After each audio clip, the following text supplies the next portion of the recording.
ವಿಷಯ ಸಾಲದ ವಿವಿಧ ಪ್ರಕಾರಗಳು, ಸಾಲ ನೀಡುವಾಗ ತೆಗೆದುಕೊಳ್ಬೇಕಾದ ದಾಖಲಾತಿಗಳು, ಮುಂಜಾಗ್ರತೆ ಕ್ರಮಗಳು. ಈ ವಿಷಯವಾಗಿ ಇವತ್ತ ಏನಂತಂದ್ರೆ ಭ್ರಮರಾಂಬ ಒಂದು ವಿಷಯ ಇಟ್ಟಿದ್ದು ಏನಂತಂದ್ರೆ ಇದು ಒಂದು ಕೇಸ್ ಸ್ಟಡಿ ತರನಾಗಿ. ನಿಮ್ಮೆಲ್ಲರಿಗೂ ಇದೊಂದು ಕೇಸ್ ಸ್ಟಡಿ ಅಂತ ನಾನು ಅನ್ಕೋಬಹುದು. ತರಬೇತಿ ಅನ್ನೋದಕ್ಕಿಂತ ಒಂದು ಕೇಸ್ ಸ್ಟಡಿ ಅಂತ ಅಂದ್ಕೊಂಡು ನಾನು ಪ್ರಾರಂಭ ಮಾಡ್ತೇನೆ. ಸ್ವಲ್ಪ ಪ್ರಾರಂಭದಲ್ಲಿ ಭ್ರಮರಾಂಬ ಸಂಸ್ಥೆ ಬಗ್ಗೆ ನಾನು ಹೇಳ್ತೀನಿ. ನಾನು ಭ್ರಮರಾಂಬ ಸಂಸ್ಥೆಯಲ್ಲಿ ಕಳೆದ 21 ವರ್ಷದಿಂದ ಮುಖ್ಯ ಕಾರ್ಯನಿರ್ವಾಹಕನಾಗಿ ಕಾರ್ಯನಿರ್ವಹಿಸ್ತಾ ಇದ್ದೇನೆ. ನನ್ನ ವಿದ್ಯಾಭ್ಯಾಸ ಬಂತು ಬಿಕಾಮ್ ಮತ್ತು MCom finance, MBA finance. Bhramaramba ಸಹಕಾರಿಯು 2000ದಲ್ಲಿ ಪ್ರಾರಂಭ ಆಯಿತು. ಮೇ 5ಕ್ಕೆ 21 ವರ್ಷ ಯಶಸ್ವಿಯಾಗಿ ಪೂರೈಸಿದೆ. ಸಹಕಾರಿಯು 225 ಕೋಟಿಯಷ್ಟು ಠೇವಣಿ ಹೊಂದಿ 164 ಕೋಟಿಯಷ್ಟು ವಿವಿಧ ರೀತಿಯ ಸಾಲಗಳನ್ನು ಕೊಟ್ಟಿದೆ. CD ರೇಷಿಯೋ 72% ಇದೆ. ಕಳೆದ ಮಾರ್ಚ್ಗೆ ಎಲ್ಲ ಪ್ರೊವಿಷನ್ ಮಾಡಿ 3,47 ಲಕ್ಷ ಅಷ್ಟೊಂದು ನಿವ್ವಳ ಲಾಭ ಇದೆ. 367 ಕೋಟಿಯಷ್ಟು ವ್ಯವಹಾರ ಹೊಂದಿದೆ, ಬಿಸಿನೆಸ್, ಡೆಪಾಸಿಟ್ ಮತ್ತು ಸಾಲ ಸೇರಿ. ಒಟ್ಟು ನಿಯರ್ 25,000 ಜನಷ್ಟು ಮೆಂಬರ್ಸ್ ಇದ್ದಾರೆ. ಲೋನ್ ಅಕೌಂಟ್, ಇವತ್ತು ಮುಖ್ಯ ವಿಷಯ ಲೋನ್ ಬಗ್ಗೆ ಕುರಿತು ಮಾತಾಡ್ಬೇಕಾಗಿರೋದ್ರಿಂದ ಲೋನ್ ಅಕೌಂಟ್ಸ್ 10,000 ಲೋನ್ ಅಕೌಂಟ್ಸ್ ಇದಾವೆ ನಿಯರ್. ಸೊ 6 ಬ್ರಾಂಚಸ್ 2 ಡಿಸ್ಟ್ರಿಕ್ಟ್ ನಲ್ಲಿ ಕೆಲಸ ಮಾಡ್ತಾ ಇದ್ದೀವಿ. RBI ದಲ್ಲಿ ಸಂಯುಕ್ತ ಫೈನಾನ್ಷಿಯಲ್ ಇನ್ಸ್ಟಿಟ್ಯೂಟ್ ಆಗಿ ಬರೆದಿದ್ರು ಕೂಡ ಅದೇ ಮಾದರಿಯಲ್ಲಿನೇ ಸಹಕಾರಿ ಕೆಲಸ ನಿರ್ವಹಿಸ್ತಿದೆ. SLR, CRR ಇತರನಿಗೆ ಕ್ಯಾಪಿಟಲ್ ಅಡಕ್ವೇಶನ್ ರೇಷಿಯೋ ಅಂತ ಕರಿತೀವಿ, ನಿಯರ್ಲಿ 12.5 to 13% ಅಷ್ಟಿದೆ. ಕಾರ್ಪೊರೇಟ್ ಲೆವೆಲ್ ತರನಾಗಿನೇ ಕೆಲಸ ಮಾಡೋದ್ರಿಂದ ಬ್ಯಾಂಕ್ಗಳು ಯಾವ ತರನ ಕೆಲಸ ಮಾಡ್ತಾ ಇದ್ದೇವೆ ಇವತ್ತು, ಕಾರ್ಪೊರೇಟ್ ಬ್ಯಾಂಕ್ಗಳು SBI ಇರ್ಬೋದು, ICICI ಬ್ಯಾಂಕ್, ಆಕ್ಸಿಸ್ ಬ್ಯಾಂಕ್ ಇರ್ಬೋದು, ಅದೇ ತರನಾಗಿ ಭ್ರಮರಾಂಬ ಸಂಸ್ಥೆ ಕೆಲಸ ಮಾಡ್ತಾ ಇದೆ. ಅದೇ ತರ Q1, Q2, Q3, Q4 ಅಂತೇಳಿ 4 ಕ್ವಾರ್ಟರ್ಗಳು ಮಾಡುತ್ತೆ ಇಯರ್ ಅಲ್ಲಿ. ಸೊ ಅದ್ರ ನಮ್ಮ ಪುನಃ ಡಿವೈಡೆಡ್ ಬೈ M1, M2 ಮಾಡಿ ಮತ್ತೆ Q1 ರಿವ್ಯೂ ಆಗುತ್ತೆ. ಪ್ರತಿ ಕ್ವಾರ್ಟರ್ ರಿವ್ಯೂ ಆಗ್ತಾ ಇದೆ. ನಂತರ ಪರ್ ಎಂಪ್ಲಾಯ್ ಪರ್ಫಾರ್ಮೆನ್ಸ್ ಕೂಡ ಕೌಂಟ್ ಆಗ್ತಾ ಇದೆ. ಪರ್ ಎಂಪ್ಲಾಯ್ ಬಿಸಿನೆಸ್ ಕೂಡ ಕೌಂಟ್ ಆಗ್ತದೆ. 2020-21ನೇ ಸಾಲಿ ಸುಮಾರು 50 ಕೋಟಿಯಷ್ಟು ಬಿಸಿನೆಸ್ ಹೊಂದಿದೆ.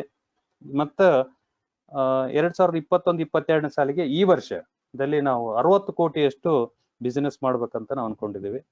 ಕೋವಿಡ್ ಎಫೆಕ್ಟ್ಗಳಿದೆ, ಇಟ್ ಇಸ್ ಚಾಲೆಂಜ್. ಒಟ್ಟಾರೆ ಇಷ್ಟು ಭ್ರಮರಾಂಬ ಸಹಕಾರಿಯ ಒಂದು ಕಿರು ಪರಿಚಯ ಅಂತ ಹೇಳ್ತಾ, ವಿವಿಧ ರೀತಿಯ ಸಾಲಗಳು, ಸಾಲ ನೀಡುವಾಗ ತೆಗೆದುಕೊಳ್ಳಬೇಕಾದ ದಾಖಲಾತಿಗಳು ಮತ್ತು ಮುಂಜಾಗ್ರತೆ ಕ್ರಮಗಳು. Types of loans, documentation and preventation ಅಂತ ಏನ್ಕೊಟ್ಟಿದ್ದಾರೆ ಸ್ನೇಹಿತರೆ. ಮುಖ್ಯವಾಗಿ ಲೋನ್ಗಳಲ್ಲಿ 2 ವಿಧ ಬರುತ್ತೆ. ನಾವು ಬೈಫರ್ಕೇಶನ್ ಮಾಡಿದಾಗ types of lone, secured loans ಮತ್ತು ಅನ್ಸೆಕ್ಯೂರ್ಡ್ ಲೋನ್ಸ್. ಇನ್ನ ಸಣ್ಣ ಪುಟ್ಟ ಲೋನ್ಸ್ಗಳು ಬೇರೆ ಬೇರೆ ಕೊಟ್ಟದೆಲ್ಲ ಅದರ್ಸ್ ಲೋನ್ ಅಂತ ಕರಿತೀವಿ ನಾವು. ಸೆಮಿ ಲೋನ್ಸ್ ಎಲ್ಲ ಇದರಲ್ಲಿ ಬರುತ್ತೆ. ನಾನು ಫಸ್ಟ್ ಸೆಕ್ಯೂರ್ಡ್ ಮತ್ತು ಅನ್ಸೆಕ್ಯೂರ್ಡ್ ಲೋನ್ ಅಂತ ಸ್ವಲ್ಪ ಡೆಫಿನೇಷನ್ ತಮ್ಗೆಲ್ಲ ಗೊತ್ತಿರುತ್ತೆ, ಜಸ್ಟ್ ಮಾಹಿತಿಗಾಗಿ. Secured versus unsecured loans ಬಗ್ಗೆ there are 2 different types of loans, secured loans and unsecured loans. Understanding the differences between the two is an important step in achieving financial literacy and can have a long-term effect on your financial health. Basically, a secured loan requires borrowers to offer collateral, while an unsecured loan does not. This difference affects your interest rate, borrowing limit and repayment terms. There are pros and cons to choosing a secured versus unsecured loan, which is why we have highlighted the differences for you here. Secured loans. Secured loans are protected by an asset. The item purchased, such as a home or a car, can be used as a collateral. The lender will hold the deed or title until the loan is paid in full. Other items can be used to back a loan too. This includes stocks, bonds, or personal property. Secured loans are the most common way to borrow large amount of the money. A lender is only going to a loan a large sum with a promise that it will be repaid. Putting your home on the line is a way to make sure you will do all you can to repay the loan. A secured loans means you are the providing security that your loan will be repaid. The risk is you cannot repay the secured loan. The lender can sell your collateral to pay off the loan. So unsecured loan ಬಗ್ಗೆ ತಮಗೆಂತ ಗೊತ್ತು, it is opposite direction. Total secured ಏನ್ ಹೇಳ್ತು, unsecured loan ಕೂಡ ಅದೇ ತರನಾಗಿರುತ್ತೆ. So ಇಲ್ಲಿ ನಾನು highlight ಮಾಡ್ತಕ್ಕಂಥದ್ದು, an unsecured lender believes that you can repay the loan because of your financial resources, you will be judged based on the 5 C's credit. ಇಲ್ಲಿ 5 C ಗಳನ್ನ mention ಮಾಡ್ತಾರೆ. ಯಾವುದೇ ಒಂದು ಲೋನ್ ಕೊಡ್ಬೇಕಾದ್ರೂ ಕೂಡ ಇವು 5 ಸಿ ಕೂಡ ಮೋಸ್ಟ್ ಇಂಪಾರ್ಟೆಂಟ್. ಇದು ಒಂಥರ ಮಂತ್ರ ಅಂತಾನೆ ಕರ್ಕೋಬೇಕು ನಾವು. ಒಂದು character, can include credit score, employment history and reference. ಅವನ ಕ್ಯಾರೆಕ್ಟರ್ ಬಗ್ಗೆ ಅರಿತುಕೊಂಡು ನಾವು ಲೋನ್ ಕೊಡಬೇಕು. First character. ಸೆಕೆಂಡ್ ಕ್ಯಾಪಾಸಿಟಿ, ಅವನು ಇನ್ಕಮ್ ಮತ್ತು ಕರೆಂಟ್, ಅವನ ಕೆಪಾಸಿಟಿ ರೀಪೇಮೆಂಟ್ ಮಾಡ್ತಕ್ಕಂತ ಕೆಪಾಸಿಟಿ ಇದೇನೋ ಅಥವಾ ಇಲ್ಲ. ಸೊ ಮತ್ತೆ ಕರೆಂಟ್ ಡೆಪ್ಟ್, ಬೇರೆ ಬೇರೆ ಏನಿದಾವೆ ಅವನ ಹತ್ರ ಅಂತ. Capital, money is the savings in money in savings or investment account. So ಅವನ ಹತ್ರ ಕ್ಯಾಪಿಟಲ್ ಇದಲ್ದ ಏನಿದೆ, ಬೇರೆ ಬೇರೆ ಏನ್ ಕ್ಯಾಪಿಟಲ್ ಇದೆ ಎಂಬುದ್ರ ಬಗ್ಗೆ ಅರ್ಥಕೊಳ್ಬೇಕು. Then collateral, personal assets offer the collateral like as a home or car, ಅವನ ಹತ್ರ ಬೇರೆ ಬೇರೆ ಏನೇನ್ ಕೊಲೆಟ್ರಲ್ ಸೆಕ್ಯೂರಿಟಿ ಇದೆ ಎಂಬುದ್ರ ಬಗ್ಗೆ ಗೊತ್ತಿರಬೇಕು. Then conditions of loan, the terms of the loan, ಕಂಡೀಷನ್ಸ್ಗೆ ಅವನು ನಮ್ಮೆಲ್ಲಾ ಕಂಡೀಷನ್ಗೆ ಒಪ್ಪಿರ್ಬೇಕು. ಸೊ ಈ ಸೀಸ್ ನ ನಾವು ಫಸ್ಟಿಗೆ ತಿಳ್ಕೊಂಡಾಗ ಸೊ ಒಬ್ಬ ವ್ಯಕ್ತಿ ಯಾವ ರೀತಿಯಾಗಿ ನಾವು ಸಾಲ ಕೊಡಬಹುದು ಎಂಬುದ್ರ ಬಗ್ಗೆ ಇದು ಗೊತ್ತಾಗುತ್ತೆ. ಸೊ ಸೆಕ್ಯೂರ್ಡ್ ಲೋನ್ಸ್ ಅಲ್ಲಿ ನಾನು ರೆಫರೆನ್ಸ್ ತಗೊಂಡಿರ್ತಕ್ಕಂಥದ್ದು ಭ್ರಮರಂಭ ಸಂಸ್ಥೆಯ ಕೆಲವೊಂದು ಲೋನ್ಗಳು, ಮತ್ತೆ ಅದಂತ ಅಲ್ಲದೆ ಕೆಲವೊಂದು ಲೋನ್ಗಳು ಕೂಡ ಇದ್ದಾವೆ. Most of the Bhramaramba products ಇದಾವೆ. ಸೆಕ್ಯೂರ್ಡ್ ಲೋನ್ಸ್ ಅಲ್ಲಿ ಫಸ್ಟ್ ಬರ್ತಕ್ಕ property loan, new property loan, direct mortgage loan, housing and building construction loan, cash credit account, overdraft account, gold against overdraft loan, gold loan, supreme gold loan, vehicle loan, new vehicle loan, hypothecation loan. Then advance on government security, pledge loan, Brahmaramba agri loan, Brahmaramba dairy loan, Brahmaramba education loan, deposit against loans like SMD, pigmy deposit loan, loan on Brahmaramba bond, recurring deposit loan. Friends, ಇದಿಷ್ಟು ನಮ್ಮಲ್ಲಿ ಈ secured loans ಅಲ್ಲಿ ನಾವು ಕೊಡ್ತಾ ಇದೀವಿ. ನಾವು one by one short ಆಗಿ discussion ಮಾಡ್ಕೊಂತ ಡೀಪ್ ಆಗಿ ಹೋಗೋದಕ್ಕಿಂತ ಟೈಮ್ ಸಿದ್ಧ ಇದ್ರೆ ಇನ್ನೂ ಡೀಪ್ ಆಗಿ ಡಿಸ್ಕಷನ್ ಮಾಡೋದು. ನಾನು ಗ್ಲಾನ್ಸ್ ಆಲ್ಮೋಸ್ಟ್ ಗೊತ್ತಿರುತ್ತೆ. ಸೊ ನಾನು ಒಂದೊಂದು ಪ್ರಾಡಕ್ಟ್ ಬಗ್ಗೆ ಮಾಹಿತಿ ಕೊಡ್ತೀನಿ. Property loan most important. Most of the ಯಾವುದೇ ಲೋನ್ಗಿಂತ ನಮ್ಗೆ ಪ್ರಾಪರ್ಟಿ ಲೋನು ಒಂಥರ ಹೈಲೈಟ್ ಇದ್ದಂಗೆ. ಸೊ ಇದು ಯಾವಾಗ್ಲೂ ನಮ್ಮ ಟೋಟಲ್ ಲೋನ್ಗೆ ಮಿನಿಮಮ್ ಒಂದು 50% ಅನ್ನ ಇರ್ಬೇಕಂತ. ನಾನು ಲಾಂಗ್ ಟರ್ಮ್ ಇರ್ಬೋದು, ಶಾರ್ಟ್ ಟರ್ಮ್ ಅದು ಏನಿದೆ. Property loan against the properties, like ಯಾವುದೇ ಪ್ರಾಪರ್ಟಿ, ಪ್ಲಾಟ್ ಇರ್ಬೋದು, ಮನಿ ಇರ್ಬೋದು, ಕಾಂಪ್ಲೆಕ್ಸ್ ಇರ್ಬೋದು, ಅಥವಾ ಎನ್ಎ ಪ್ಲಾಟ್ ಇರ್ಬೋದು, ಓಪನ್ ಪ್ಲಾಟ್ ಇರ್ಬೋದು, ಈ ತರನಾಗಿ. ಪ್ರಾಪರ್ಟಿ ಅಗೇನೆಸ್ಟ್ ಅಂದ್ರೆ ಮಾರ್ಟ್ಗೇಜ್ ಲೋನ್ ಅಂತಾನೆ ಕರಿತೀವಿ ನಾವು. ಸೊ ಅಲ್ಲಿ ಸಿಂಪಲ್ ಮಾರ್ಟ್ಗೇಜ್, ಇಕ್ವಿಟೇಬಲ್ ಮಾರ್ಟ್ಗೇಜ್ ಅಂತ ಎರಡು ಇರುತ್ತೆ. ನಾವು ಆಲ್ಮೋಸ್ಟ್ ಹೈಲೈಟ್ ಮಾಡ್ತಕ್ಕಂಥದ್ದು simple mortgage. So property loan ಕೊಡ್ಬೇಕಾಯ್ತಂತಂದ್ರೆ ಅದಕ್ಕೆ ತಂದೆ ಅರ್ಥ ಫಸ್ಟ್ ಬೇಸಿಕ್ ಆಗಿ ನಾನು ಮುಂಜಾಗ್ರತಾ ಕ್ರಮಗಳಲ್ಲಿ ಕೂಡ ಹಾಕಿದ್ದೀನಿ. ಪ್ರಾಪರ್ಟಿ ಲೋನ್ಗೆ ನಿನ್ನೆ ಅಧ್ಯಕ್ಷರು ಬಹಳ ತುಂಬಾ ಸೊಗಸಾಗಿ ಒಂದು ಬ್ಯಾಂಕಿನ ಬಗ್ಗೆ ಮಾಹಿತಿ ನೀಡಿ ಏನ್ ಆಗ್ತಾ ಇದೆ ಬ್ಯಾಂಕ್ ಲೋನ್ ಕೊಡ್ಬೇಕಾದ್ರೆ ಅಂತ ತುಂಬಾ ಹೇಳಿದ್ರು. ಅದು ನಾನು ಕೂಡ ನಿನ್ನೆ ರಾತ್ರಿ ಬಹಳಷ್ಟು ವಿಚಾರ ಮಾಡಿದೆ. ಸೊ ರಿಯಲ್ ಫ್ಯಾಕ್ಟ್ ಅದು. ಪ್ರಾಪರ್ಟಿ ಲೋನ್ಸ್ ಕೊಡುವಾಗ ಮುಂಜಾಗ್ರತೆ ಕ್ರಮಗಳು ಬಹಳಷ್ಟು ನಾವು ತಗೊಳ್ಬೇಕಾಗುತ್ತೆ.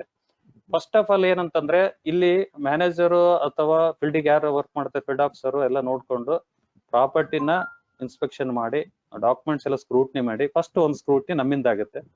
ಆ ಸ್ಕ್ರೂಟ್ನಿ ಎಲ್ಲ ಆದ ತಕ್ಷಣನೇ ರಿಕ್ವೈರ್ಡ್ ಡಾಕ್ಯುಮೆಂಟ್ಸ್ ಒಂದು ಚೆಕ್ ಲಿಸ್ಟ್ ಇರುತ್ತೆ. ಆ ಚೆಕ್ ಲಿಸ್ಟ್ ಕಸ್ಟಮರ್ ಕೊಡ್ತಾರೆ. ಇದರಲ್ಲಿ ಮುಖ್ಯವಾಗಿ ಏನಂತಂದ್ರೆ ಡಾಕ್ಯುಮೆಂಟ್ಸ್ ಇದ್ದಕ್ಕೆ ನಾನು ಅಲ್ಲಿ ಹಾಕಿದ್ದೀನಿ. ನೆಕ್ಸ್ಟ್ ಸ್ಲೈಡ್ ಅಲ್ಲಿ ಬರುತ್ತೆ ಏನೇನು ಡಾಕ್ಯುಮೆಂಟ್ಸ್ ತಗೋಬೇಕು ಎಂಬುದ್ರ ಬಗ್ಗೆ. So rate of interest slab ಆಗಿ ಕೂಡ ಇದಾವೆ. ಅದನ್ನು ಕೂಡ ನಾನು ಸ್ಲ್ಯಾಬ್ ಅಲ್ಲಿ ಕಸ್ಟಮರ್ ಚಾಯ್ಸ್ ಕೊಟ್ಟಿದ್ದೇವೆ. ಮುಖ್ಯವಾಗಿ ನಮ್ಮ ಭ್ರಮರಂಭದಲ್ಲಿ ಏನಂತಂದ್ರೆ rate of interest customer choice ಕೊಟ್ಟಿದ್ದೀವಿ. ಬಟ್ ಫಿಕ್ಸ್ ಮಾಡಿದ್ದು ಆಡಳಿತ ಮಂಡಳಿ ನಾವು. ಬಟ್ ಯಾವ್ಯಾವ ರೇಟ್ ಆಫ್ ಇಂಟ್ರೆಸ್ಟ್ ಅಲ್ಲಿ ಅವ್ನು ತಗೊಳ್ತಾನೆ ಅಮೌಂಟ್ ಮೇಲೆ ಮತ್ತು ರೇಟ್ ಆಫ್ ಇಂಟ್ರೆಸ್ಟ್ ವೇರಿಯೇಷನ್ ಆಗಿ ಇದೆ. ಸೊ ಇಲ್ಲಿ ಪ್ರಾಪರ್ಟಿ ಲೋನ್ ಅಂದ ತಕ್ಷಣ ಇನ್ನೊಂದು ಗಾಬರಿ ಆಗ್ಬಹುದು ಅಥವಾ ಆಶ್ಚರ್ಯ ಆಗ್ಬೋದು. ನ್ಯೂ ಪ್ರಾಪರ್ಟಿ ಲೋನ್ ಅಂದ್ರೆ ಏನಂತ. ಸೊ ನ್ಯೂ ಪ್ರಾಪರ್ಟಿ ಲೋನ್ ಅಂದ್ರೆ ಇದು ನಾವು ಡಿಸೈನ್ ಮಾಡಿರ್ತಕ್ಕಂಥದ್ದು ನಮ್ಮಲ್ಲೇನೆ. ಸೊ ಪ್ರಾಪರ್ಟಿ ಲೋನು ಸುಮಾರು ನಮ್ಮಲ್ಲಿ 1000-2000 ಲೋನ್ ಅಕೌಂಟ್, ಉದಾಹರಣೆ ಒಂದು 2000 ಲೋನ್ ಅಕೌಂಟ್ ಇದಾವೆ ಅಂತ ತಿಳ್ಕೊಳ್ಳಿ. ಸೊ ಅದರಲ್ಲಿ ಈಗ ಫೀಲ್ಡ್ ಆಫೀಸರ್ ಅಥವಾ ರಿಕವರಿ ಅಥವಾ ಮ್ಯಾನೇಜರ್ ಏನ್ ಮಾಡ್ತಾ ಇರ್ತಂದ್ರೆ ಸುಮಾರು ಅಕೌಂಟ್ ಗಳನ್ನ ರಿಕವರಿ ಮಾಡ್ಕೊಂಡು ನಮ್ಗೆ ಏನ್ ನೋಡ್ತಿದ್ದು ಫೋಕಸ್ ಓಲ್ಡಿ ಪರ್ಸೆಂಟೇಜ್ ಮತ್ತೆ NPA ಇವೆರಡು ಫೋಕಸ್ ಇರೋದ್ರಿಂದ ಕನ್ಸಲ್ಟೇಟ್ ಆಗಿ ಎಷ್ಟು ಪರ್ಸೆಂಟೇಜ್ ಬರೋಕೆ ಅಷ್ಟು ಪರ್ಸೆಂಟೇಜ್ ಬರ್ತಾ ಇರುತ್ತೆ ಅಂತ ತಿಳ್ಕೊಳ್ಳಿ. ನಾವು 5% ಗಿಂತ ಒಳಗಿರ್ಬೇಕು ಯಾವಾಗ್ಲೂ ಅಂತಂದಾಗ 5% ಬರ್ತಾ ಇರುತ್ತೆ. ಓಲ್ಡಿ ಪರ್ಸೆಂಟೇಜ್ 4% ಒಳಗಡೆ ಇರ್ಬೇಕು ಅಂತ ನಾವು ವರ್ಕ್ ಮಾಡುವಾಗ ಅಲ್ಲಿ ಕನ್ಸಲ್ಟೇಟ್ ಆಗಿ ಸುಮಾರು ಅಕೌಂಟ್ ಇರ್ತವೆ. ಅದರಲ್ಲಿ ಒಂದು ಕಂತು ಕಟ್ಟಿರೋದು ಇರ್ತಾನೆ, 2 ಕಂತು ಇರ್ತವೆ, 3 ಕಂತು ಇರ್ತವೆ, ವರ್ಷ ಇರ್ತದೆ, 2 ವರ್ಷ ಇರ್ತದೆ, 3 ವರ್ಷ ಇರ್ತದೆ, 4 ವರ್ಷ NPA ಇರುತ್ತೆ. ಬಹಳ ಅಕೌಂಟ್ ಇರ್ತವೆ, ಐಡೆಂಟಿಫಿಕೇಶನ್ ಆಗಲ್ಲ, ಕಂಟಿನ್ಯೂ ಆಗಿ ಅದೇ ತರನಾಗ ಹೋಗ್ತಾ ಇರ್ತವೆ. ಎವರೇಜ್ ಆಗಿ ಪರ್ಸೆಂಟೇಜ್ ನೋಡ್ಕೊಂಡು ನಾವು ಸುಮ್ಮನೆ ಇರ್ತೀವಿ. ಆ ಕಾರಣಕ್ಕಾಗಿ ಸೊ ಅಲ್ಲಿ ಎಲ್ಲಿ ಒಂದು ತಪ್ಪು ಮಾಡ್ತಾ ಇದ್ದೀವಿ ಅಂತ ಅನ್ಕೊಂಡು ಅದಕ್ಕೆ ಏನಂತಂದ್ರೆ ಸಂಪೂರ್ಣವಾಗಿ ಈಚ್ ಅಂಡ್ ಎವ್ರಿ ಅಕೌಂಟ್ ಬಗ್ಗೆ ಕಾನ್ಸಂಟ್ರೇಟ್ ಮಾಡೋ ಉದ್ದೇಶದಿಂದ ನಾವೇನ್ ಮಾಡಿದ್ವಿ, ಅಲ್ಲಿ ಏನೋ ಸ್ವಲ್ಪ ರಾಂಗ್ ಆಗ್ತಾ ಇದೆ ಅಂತ ಅನ್ಕೊಂಡು ನ್ಯೂ ಪ್ರಾಪರ್ಟಿ ಲೋನ್ ಅಂತ ಮಾಡಿದ್ವಿ. ಈ ನ್ಯೂ ಪ್ರಾಪರ್ಟಿ ಲೋನ್ ಕಾನ್ಸೆಪ್ಟ್ ಏನಂತಂದ್ರೆ it shows new word, new ಅಂತಿದೆಲ್ಲ, ನ್ಯೂ ಪ್ರಾಪರ್ಟಿ ಲೋನ್. ಮೊದಲು ಏನ್ ಮಾಡ್ತಾ ಇದ್ವಿ, ಪ್ರಾಪರ್ಟಿ ಲೋನ್ ಅಂತ ಕೊಡ್ತಾ ಇದ್ವಿ. ಇಲ್ಲಿ ಏನಾಗ್ತಾ ಇದ್ವಿ, ಒಂದು ಸಂಕಲ್ಪ ಮಾಡ್ಕೊಂಡಿವಿ ನಾವು, ಏನಂತಂದ್ರೆ ಈ ನ್ಯೂ ಪ್ರಾಪರ್ಟಿ ಲೋನ್ ಅಲ್ಲಿ ಯಾವುದೇ ಕಾರಣಕ್ಕಾಗಿ ಒಂದು ಕಂತು ಕೂಡ ಡ್ಯೂ ಆಗ್ಬಾರ್ದು ಅಂತ ಕೆಲಸ ಮಾಡ್ಬೇಕಂತ ಒಂದು ಸಂಕಲ್ಪ. ಪ್ರತಿಯೊಂದು ಫೀಲ್ಡ್ ಆಫೀಸರು, ಫೀಲ್ಡ್ ಅಸಿಸ್ಟೆಂಟ್ ಇರ್ಬೋದು, ರಿಕವರಿ ಯಾರ್ಯಾರು ರಿಕವರಿ ಹ್ಯಾಂಡಲ್ ಮಾಡ್ತಂದ್ರೆ ಅವ್ರಿಗೆ ಈ ಹೆಡ್ಡಲ್ಲಿ ಯಾವುದೇ ಲೋನ್ ಮಾಡಿದ್ರೆ ಯಾವುದೇ ಕಾರಣಕ್ಕಾಗಿ ಒಂದು ಕಂತು ಡ್ಯೂ ಆಗ್ಬಾರ್ದು. ಇದು ಒಂದು ಸಂಕಲ್ಪ. ಟೈಮಿಂಗ್ಲಿ ಆದ್ರೆ ನೆಕ್ಸ್ಟ್ ಹೇಳ್ತೀನಿ ನಾನು ಮತ್ತೆ ಏನಾಗುತ್ತೆ. ಒಂದು ಸಂಕಲ್ಪ ಮಾಡ್ಕೊಂಡು ಸುಮಾರು ಮಾರ್ಚ್ ಒಳಗೆ ಸುಮಾರು 300 ರಿಂದ 400 ಅಕೌಂಟ್ಗಳು ಲೋನ್ ಕೊಟ್ಟಾಗ ಈ ಹೆಡ್ಡಲ್ಲಿ ನಿಜಕ್ಕೆ ಹೆಮ್ಮೆ ಅನಿಸ್ತೈತೆ, ಒಂದು ಅಕೌಂಟ್ ಕೂಡ ಡ್ಯೂ ಆಗಲ್ಲ. 1 ಅಥವಾ 2 ಅಕೌಂಟ್ 3 ಅಕೌಂಟ್ ಡ್ಯೂ ಇರ್ತಾವ, 1 ಕಂತ 2 NPA ಅದಕ್ಕಂತೂ ಯಾವ ಬರಲಿಲ್ಲ. ಸೊ ಈ ನಿಟ್ಟಿನಲ್ಲಿ ಇಂಟರ್ನಲ್ ಕಂಟ್ರೋಲ್ ಸಲುವಾಗಿ, ಇಂಟರ್ನಲ್ ಬ್ರಾಂಚ್ ಕಂಟ್ರೋಲ್ ಸಲುವಾಗಿ ನ್ಯೂ ಪ್ರಾಪರ್ಟಿ ಲೋನ್ ಅಂತ ಡಿಸೈನ್ ಮಾಡಿ ಸೇಮ್ ಡಾಕ್ಯುಮೆಂಟೇಶನ್ ಸೇಮ್ ಎಲ್ಲ ಇದಿರುತ್ತೆ. ಬಟ್ ಯಾವುದೇ ಕಾರಣಕ್ಕಾಗಿ ಓಲ್ಡ್ ಪ್ರಾಪರ್ಟಿ ಲೋನ್ ಕ್ಲೋಸ್ ಮಾಡಿ ಇಲ್ಲಿ ಏನ್ ಮಾಡಲ್ಲ. ಸೊ ಅವನು ಕ್ಲೋಸ್ ಆಗ್ತಾ ಇತ್ತು, ಸ್ವಲ್ಪ ಅಮೌಂಟ್ ಉಳಿದಿತ್ತು, ಬರ್ತಾನಂದ್ರೆ ಹೊಸದಾಗಿ ಯಾವುದೇ ಲೋನ್ ಪ್ರಾಪರ್ಟಿ ಲೋನ್ ಆದ್ರೆ ನ್ಯೂ ಪ್ರಾಪರ್ಟಿ ಲೋನ್ ಅಲ್ಲಿ ಬರ್ಬೇಕಂತಂದು ಮಾಡಿರ್ತಕ್ಕಂಥ. ನಂತರ ಡೈರೆಕ್ಟ್ ಮಾರ್ಟಿಗೇಜ್ ಲೋನ್ ಅಂತೇಳಿ, ಡೈರೆಕ್ಟ್ ಮಾರ್ಟಿಗೇಜ್ ಅಂತಂದ್ರೆ ಇದು ನೇರ ಒತ್ತಿ ಸಾಲ. ಮಾರ್ಟಿಗೇಜ್ ಅಂತಂದ್ರೆ ಇದು ರೂರಲ್ ಪ್ಲೇಸ್ ಕವರ್ ಮಾಡೋದ್ರಿಂದ, ಹಳ್ಳಿಗಳಲ್ಲಿ ಆಮೇಲೆ ಗೌಂಟಣದಲ್ಲಿ ಇದು ಮಾಡೋದ್ರಿಂದ ಅಲ್ಲಿ ಎನ್ಎ ಇರ್ತಾರಲ್ಲ, ಎನ್ಎ ಕಾಪಿ ಇರಕ್ಕಂತಂದ್ರೆ ಲೀಗಲ್ ಅಡ್ವೈಸರು, ಲೀಗಲ್ ಒಪಿನಿಯನ್ ನಮಗೆ ಒಪಿನಿಯನ್ ಕೊಡಲ್ಲ ಅಂತ. ಸೊ ಅಥವಾ ಅವನು ಫಾರ್ಮ್ 13 ಈ ತರನಾಗಿ ಅನೇಕ ಸಮಸ್ಯೆಗಳು ಹಳ್ಳಿಗಳಲ್ಲಿ ಬರ್ಬೇಕಂತಂದ್ರೆ ಸೇಲ್ಡ್ ಕೂಡ ಇರೋದಿಲ್ಲ. ಅಂತ ಸಂದರ್ಭದಲ್ಲಿ ನಾವು ಅವ್ರ mutation copy, khata extract, EC ತಗೊಂಡು ಹಳ್ಳಿಗಳಲ್ಲಿ ಬಿಲೋ 5 lakh ಇರತಕ್ಕಂತ ಲೋನ್ಗಳು ಇದು ಹೆಡ್ ಹಳ್ಳಿಗಳಲ್ಲಿ ಫೋಕಸ್ ಮಾಡೋದ್ರಿಂದ ಈ ಡೈರೆಕ್ಟ್ ಆಗಿ ಎಷ್ಟು ಜನರನ್ನ ನಾವು ರೂರಲ್ ಪ್ಲೇಸ್ ನಲ್ಲಿ ಕೊಟ್ಟಿದ್ದೀವಿ, ಡೈರೆಕ್ಟ್ ಮಾರ್ಟಿಗೇಜ್ ಮಾಡ್ಕೊಂಡು ಬಿಲೋ 5 lakh ಒಳಗಡೆ ಕೊಡ್ತಕ್ಕಂತ ಸಾಲ ಇದಾಗಿದೆ. ವ್ಯಾಲ್ಯೂಯೇಷನ್ ಅದೆಲ್ಲ ಕಂಪಲ್ಸರಿ ಸಾಲಕ್ಕೆ ತಕ್ಕಂತೆನೇ ಇರುತ್ತೆ. ಯಾವುದೇ ಕಾರಣಕ್ಕಾಗಿ ಇಲ್ಲಿ ವ್ಯಾಲ್ಯೂಯೇಷನ್ ಬಗ್ಗೆ ಮಾತಾಡ್ಬೇಕಾದ್ರೆ ನಾನು ಆಡ್ ಮಾಡ್ಬಿಡ್ತೀನಿ, ಇನ್ನೇ ಹೇಳಿದ್ರು. ಇಲ್ಲಿ ನಾವು ಪ್ರಾಪರ್ಟಿ ಲೋನ್ ಕೊಡುವಾಗ ಮತ್ತೆ ಯಾವುದೇ ಒಂದು ಸೆಕ್ಯೂರ್ಡ್ ಲೋನ್ ಕೊಡುವಾಗ ಪ್ರಾಪರ್ಟಿ ಅಪ್ರೈಜ್ ಇಂಜಿನಿಯರ್ ಅಂತ ಇರುತ್ತೆ. ಪ್ರತಿಯೊಬ್ಬರು ಒಂದು ಬ್ರಾಂಚ್ಗೆ ಒಬ್ಬೊಬ್ರು ಇದ್ದಾರೆ. ಈ ಇಂಜಿನಿಯರ್ ಪೆನೆಲ್ ಮಾಡ್ಕೊಂಡು ಎಲ್ಲಾ ಇಂಜಿನಿಯರ್ಸ್ನ ಒಂದ್ಸಲ ಕರೆದು ಅವ್ರಿಗೆ ನಾವೊಂದು ತರಬೇತಿ ತರನಾಗಿ ಒಂದು ಡಿಸ್ಕಷನ್ ಮಾಡಿ ಒಂದು ಟರ್ಮ್ಸ್ ಅಂಡ್ ಕಂಡೀಷನ್ ಅಗ್ರಿಮೆಂಟ್ಗಳೆಲ್ಲ ನಾವು ಮಾಡ್ತಾ ಹೋದ್ವಿ. ಸೊ ಏನಂತಂದ್ರೆ ಯಾವುದೇ ಕಾರಣಕ್ಕಾಗಿ ಯಾರ್ದು ಒತ್ತಡದಿಂದ, ಮ್ಯಾನೇಜರ್ ಒತ್ತಡ ಅಥವಾ ಫೀಲ್ಡ್ ಆಫೀಸರ್ ಒತ್ತಡದಿಂದ ನೀವು ವ್ಯಾಲ್ಯೂಯೇಷನ್ ಅನ್ನ ಬದಲಾವಣೆ ಮಾಡ್ತಕ್ಕಂಥದ್ದಲ್ಲ. ಒಂದ್ ವೇಳೆ ಮಾಡಿದ್ರೆ ಅದಕ್ಕೆ ನೀವು ಸಂಪೂರ್ಣವಾಗಿ ಜವಾಬ್ದಾರಿ ಆಗಿರ್ತೀರಂತ ಒಂದು ಅಗ್ರಿಮೆಂಟ್. ಅಥವಾ ಮಾರ್ಕೆಟ್ ವ್ಯಾಲ್ಯೂಕ್ಕಿಂತ ನೀವು ಹೆಚ್ಚಿಗೆ ಏನಾದ್ರೂ ಕೊಟ್ರಿ ಅಥವಾ ಆಶಾ ಆಮಿಷಗಳಿಗೆ ಅಂತ ಹೇಳಿ ಅದನ್ನಾಯ್ತು, ಅದನ್ನೆಲ್ಲ ಕಂಡೀಷನ್ ಒಪ್ಪಿ ಅದು ಲೈಬಲ್ ಆಗಿ ಮಾಡ್ತಾ ಇದೀವಿ. ಇಲ್ಲಿ ಲೀಗಲ್ 3 ವ್ಯಾಲ್ಯೂ ಬರುತ್ತೆ, ಮಾರ್ಕೆಟ್ ವ್ಯಾಲ್ಯೂ ಮತ್ತು ಸಬ್ರಿಸ್ಟ್ ವ್ಯಾಲ್ಯೂ, ನಂತರ ಫೋರ್ಸ್ ವ್ಯಾಲ್ಯೂ ಅಂತ. ಈ 3 ವ್ಯಾಲ್ಯೂಯೇಷನ್ ಅಲ್ಲಿ ನಾವು ಕನ್ಸಿಡರ್ ಮಾಡ್ತಕ್ಕಂಥದ್ದು ಫೋರ್ಸ್ಡ್ ವ್ಯಾಲ್ಯೂ. ಈ ಫೋರ್ಸ್ಡ್ ವ್ಯಾಲ್ಯೂ ಮೇಲೆ ಸಾಲ ಕೊಡ್ತಕ್ಕಂಥದ್ದು ಕೂಡ ನಡೀತಾ ಇದೆ. ಮಾರ್ಕೆಟ್ 10 ಲಕ್ಷ ಇರ್ಬೋದು, ಸಬ್ರಿಸ್ಟ್ 5 ಲಕ್ಷ ಇರ್ಬೋದು, ಫೋರ್ಸ್ಡ್ ವ್ಯಾಲ್ಯೂ 6 ಲಕ್ಷ ಅಥವಾ 3 ಲಕ್ಷ 5 ಲಕ್ಷ ಈ ತರನಾಗಿದ್ದಾಗ ನಾವು ಕನ್ಸಿಡರ್ ಮಾಡ್ತಕ್ಕಂಥದ್ದು ಫೋರ್ಸ್ಡ್ ವ್ಯಾಲ್ಯೂ. ನಂತರ housing and building construction loan, ಇದೆಲ್ಲ ಗೊತ್ತಿರ್ತಕ್ಕಂಥದ್ದು ಲೋನು ಪ್ರತಿಯೊಬ್ಬರಿಗೂ. ಹೌಸಿಂಗ್ ಅಂದ್ರೆ ಇದು 4 ಹಂತಗಳಲ್ಲಿ ಕೊಲೆಟ್ರಲ್ ಸೆಕ್ಯೂರಿಟಿ ಎಲ್ಲ ಸೇಮ್ ಇರುತ್ತೆ, ಎಲ್ಲ ಡಾಕ್ಯುಮೆಂಟೇಶನ್ ಸೇಮ್ ಇರುತ್ತೆ. ಇಲ್ಲಿ IT ರಿಟರ್ನ್ಸ್ ಇಂಪಾರ್ಟೆಂಟ್, ನಂತರ ಅವರ ಬ್ಲೂ ಪ್ರಿಂಟ್, ಮನೆ ಮ್ಯಾಪ್, ನಂತರ ವ್ಯಾಲ್ಯೂಯೇಷನ್ ಪ್ರಾಜೆಕ್ಟ್, ನಂತರ ಇವ್ರಿಗೆ ಅಮೌಂಟ್ ನ 4 ಹಂತಗಳಲ್ಲಿ ನಾವು ರಿಲೀಸ್ ಮಾಡ್ತೀವಿ. ಇನ್ಸ್ಪೆಕ್ಷನ್ ಮಾಡ್ತಾ ಅವ್ರ ಫೋಟೋಗಳು, ಪ್ರತಿಯೊಂದು ಫೈಲ್ಗೆ ಫೋಟೋಗಳು ಇರ್ಬೇಕು. ಆ ಫೋಟೋಗಳು ತಕೊಂಡು ಎಷ್ಟು ಲೆವೆಲ್ ಆಗಿದೆ ಅಂತ ನೋಡ್ಕೊಂಡು ಮಾಡತಕ್ಕಂತ ಸಾಲ ಇದಾಗಿದೆ. ನಂತರ ಕ್ಯಾಶ್ ಕ್ರೆಡಿಟ್ ಅಕೌಂಟ್. ಸ್ನೇಹಿತರೆ, ಒಂದು ಎಲ್ಲ ನನ್ನ ಉದ್ಯೋಗಿ ಮಿತ್ರರಿಗೆ ಹೇಳ್ಬೇಕಂದ್ರೆ, ನೀವು ಇದು ಯಾಕಂತಂದ್ರೆ ನೀವು ಅನೇಕ ಸರ ನಿಮ್ಗೂ ಮಾಹಿತಿ ಗೊತ್ತಿರ್ಬೇಕು, ಅನೇಕ ಅಧಿಕಾರಿಗಳು ಇನ್ಸ್ಪೆಕ್ಷನ್ಗೆ ಹೋಗ್ತಕ್ಕಂಥದ್ದು ಕೂಡ ಕಂಡು ಬರುತ್ತದೆ.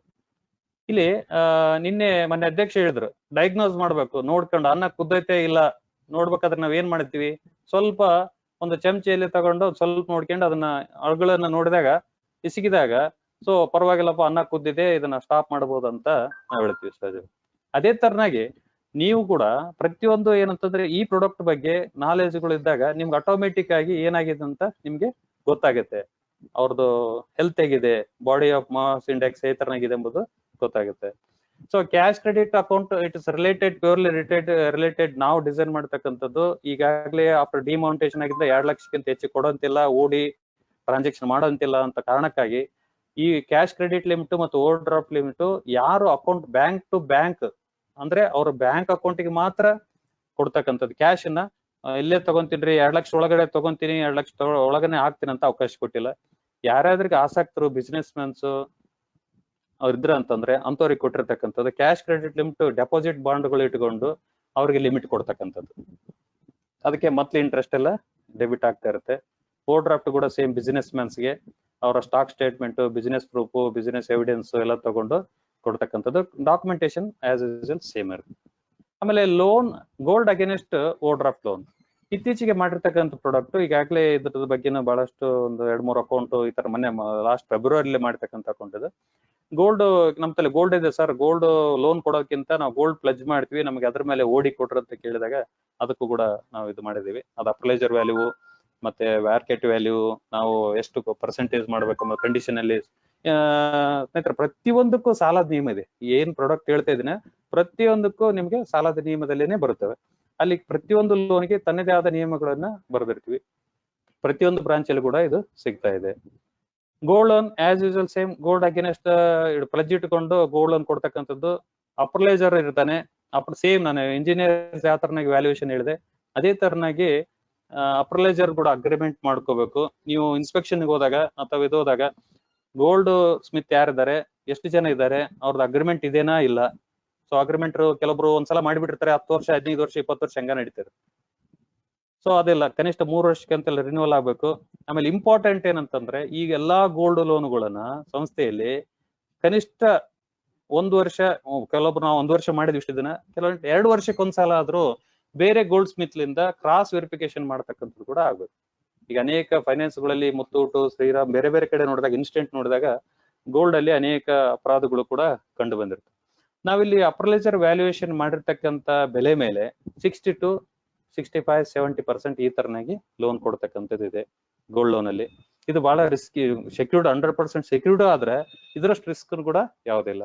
ಸೊ ಇದನ್ನ ನಮ್ಮ ಹೆಡ್ ಆಫೀಸ್ ನಿಂದ ಕೂಡ ನೀವೇನ್ ಇನ್ಸ್ಪೆಕ್ಷನ್ ಮಾಡೋದು ಅದೇ ತರನಾಗಿ ನಾವು ಪ್ರತಿ ತಿಂಗಳ ಗೋಲ್ಡ್ ಎಷ್ಟು ಗೋಲ್ಡ್ ಅಕೌಂಟ್ ಆದವು ಮತ್ತೆ ಯಾವ ತರನಾಗಿರ್ತಾ ಇನ್ಸ್ಪೆಕ್ಷನ್ ಕೂಡ ನಡೀತಾ ಇರುತ್ತೆ.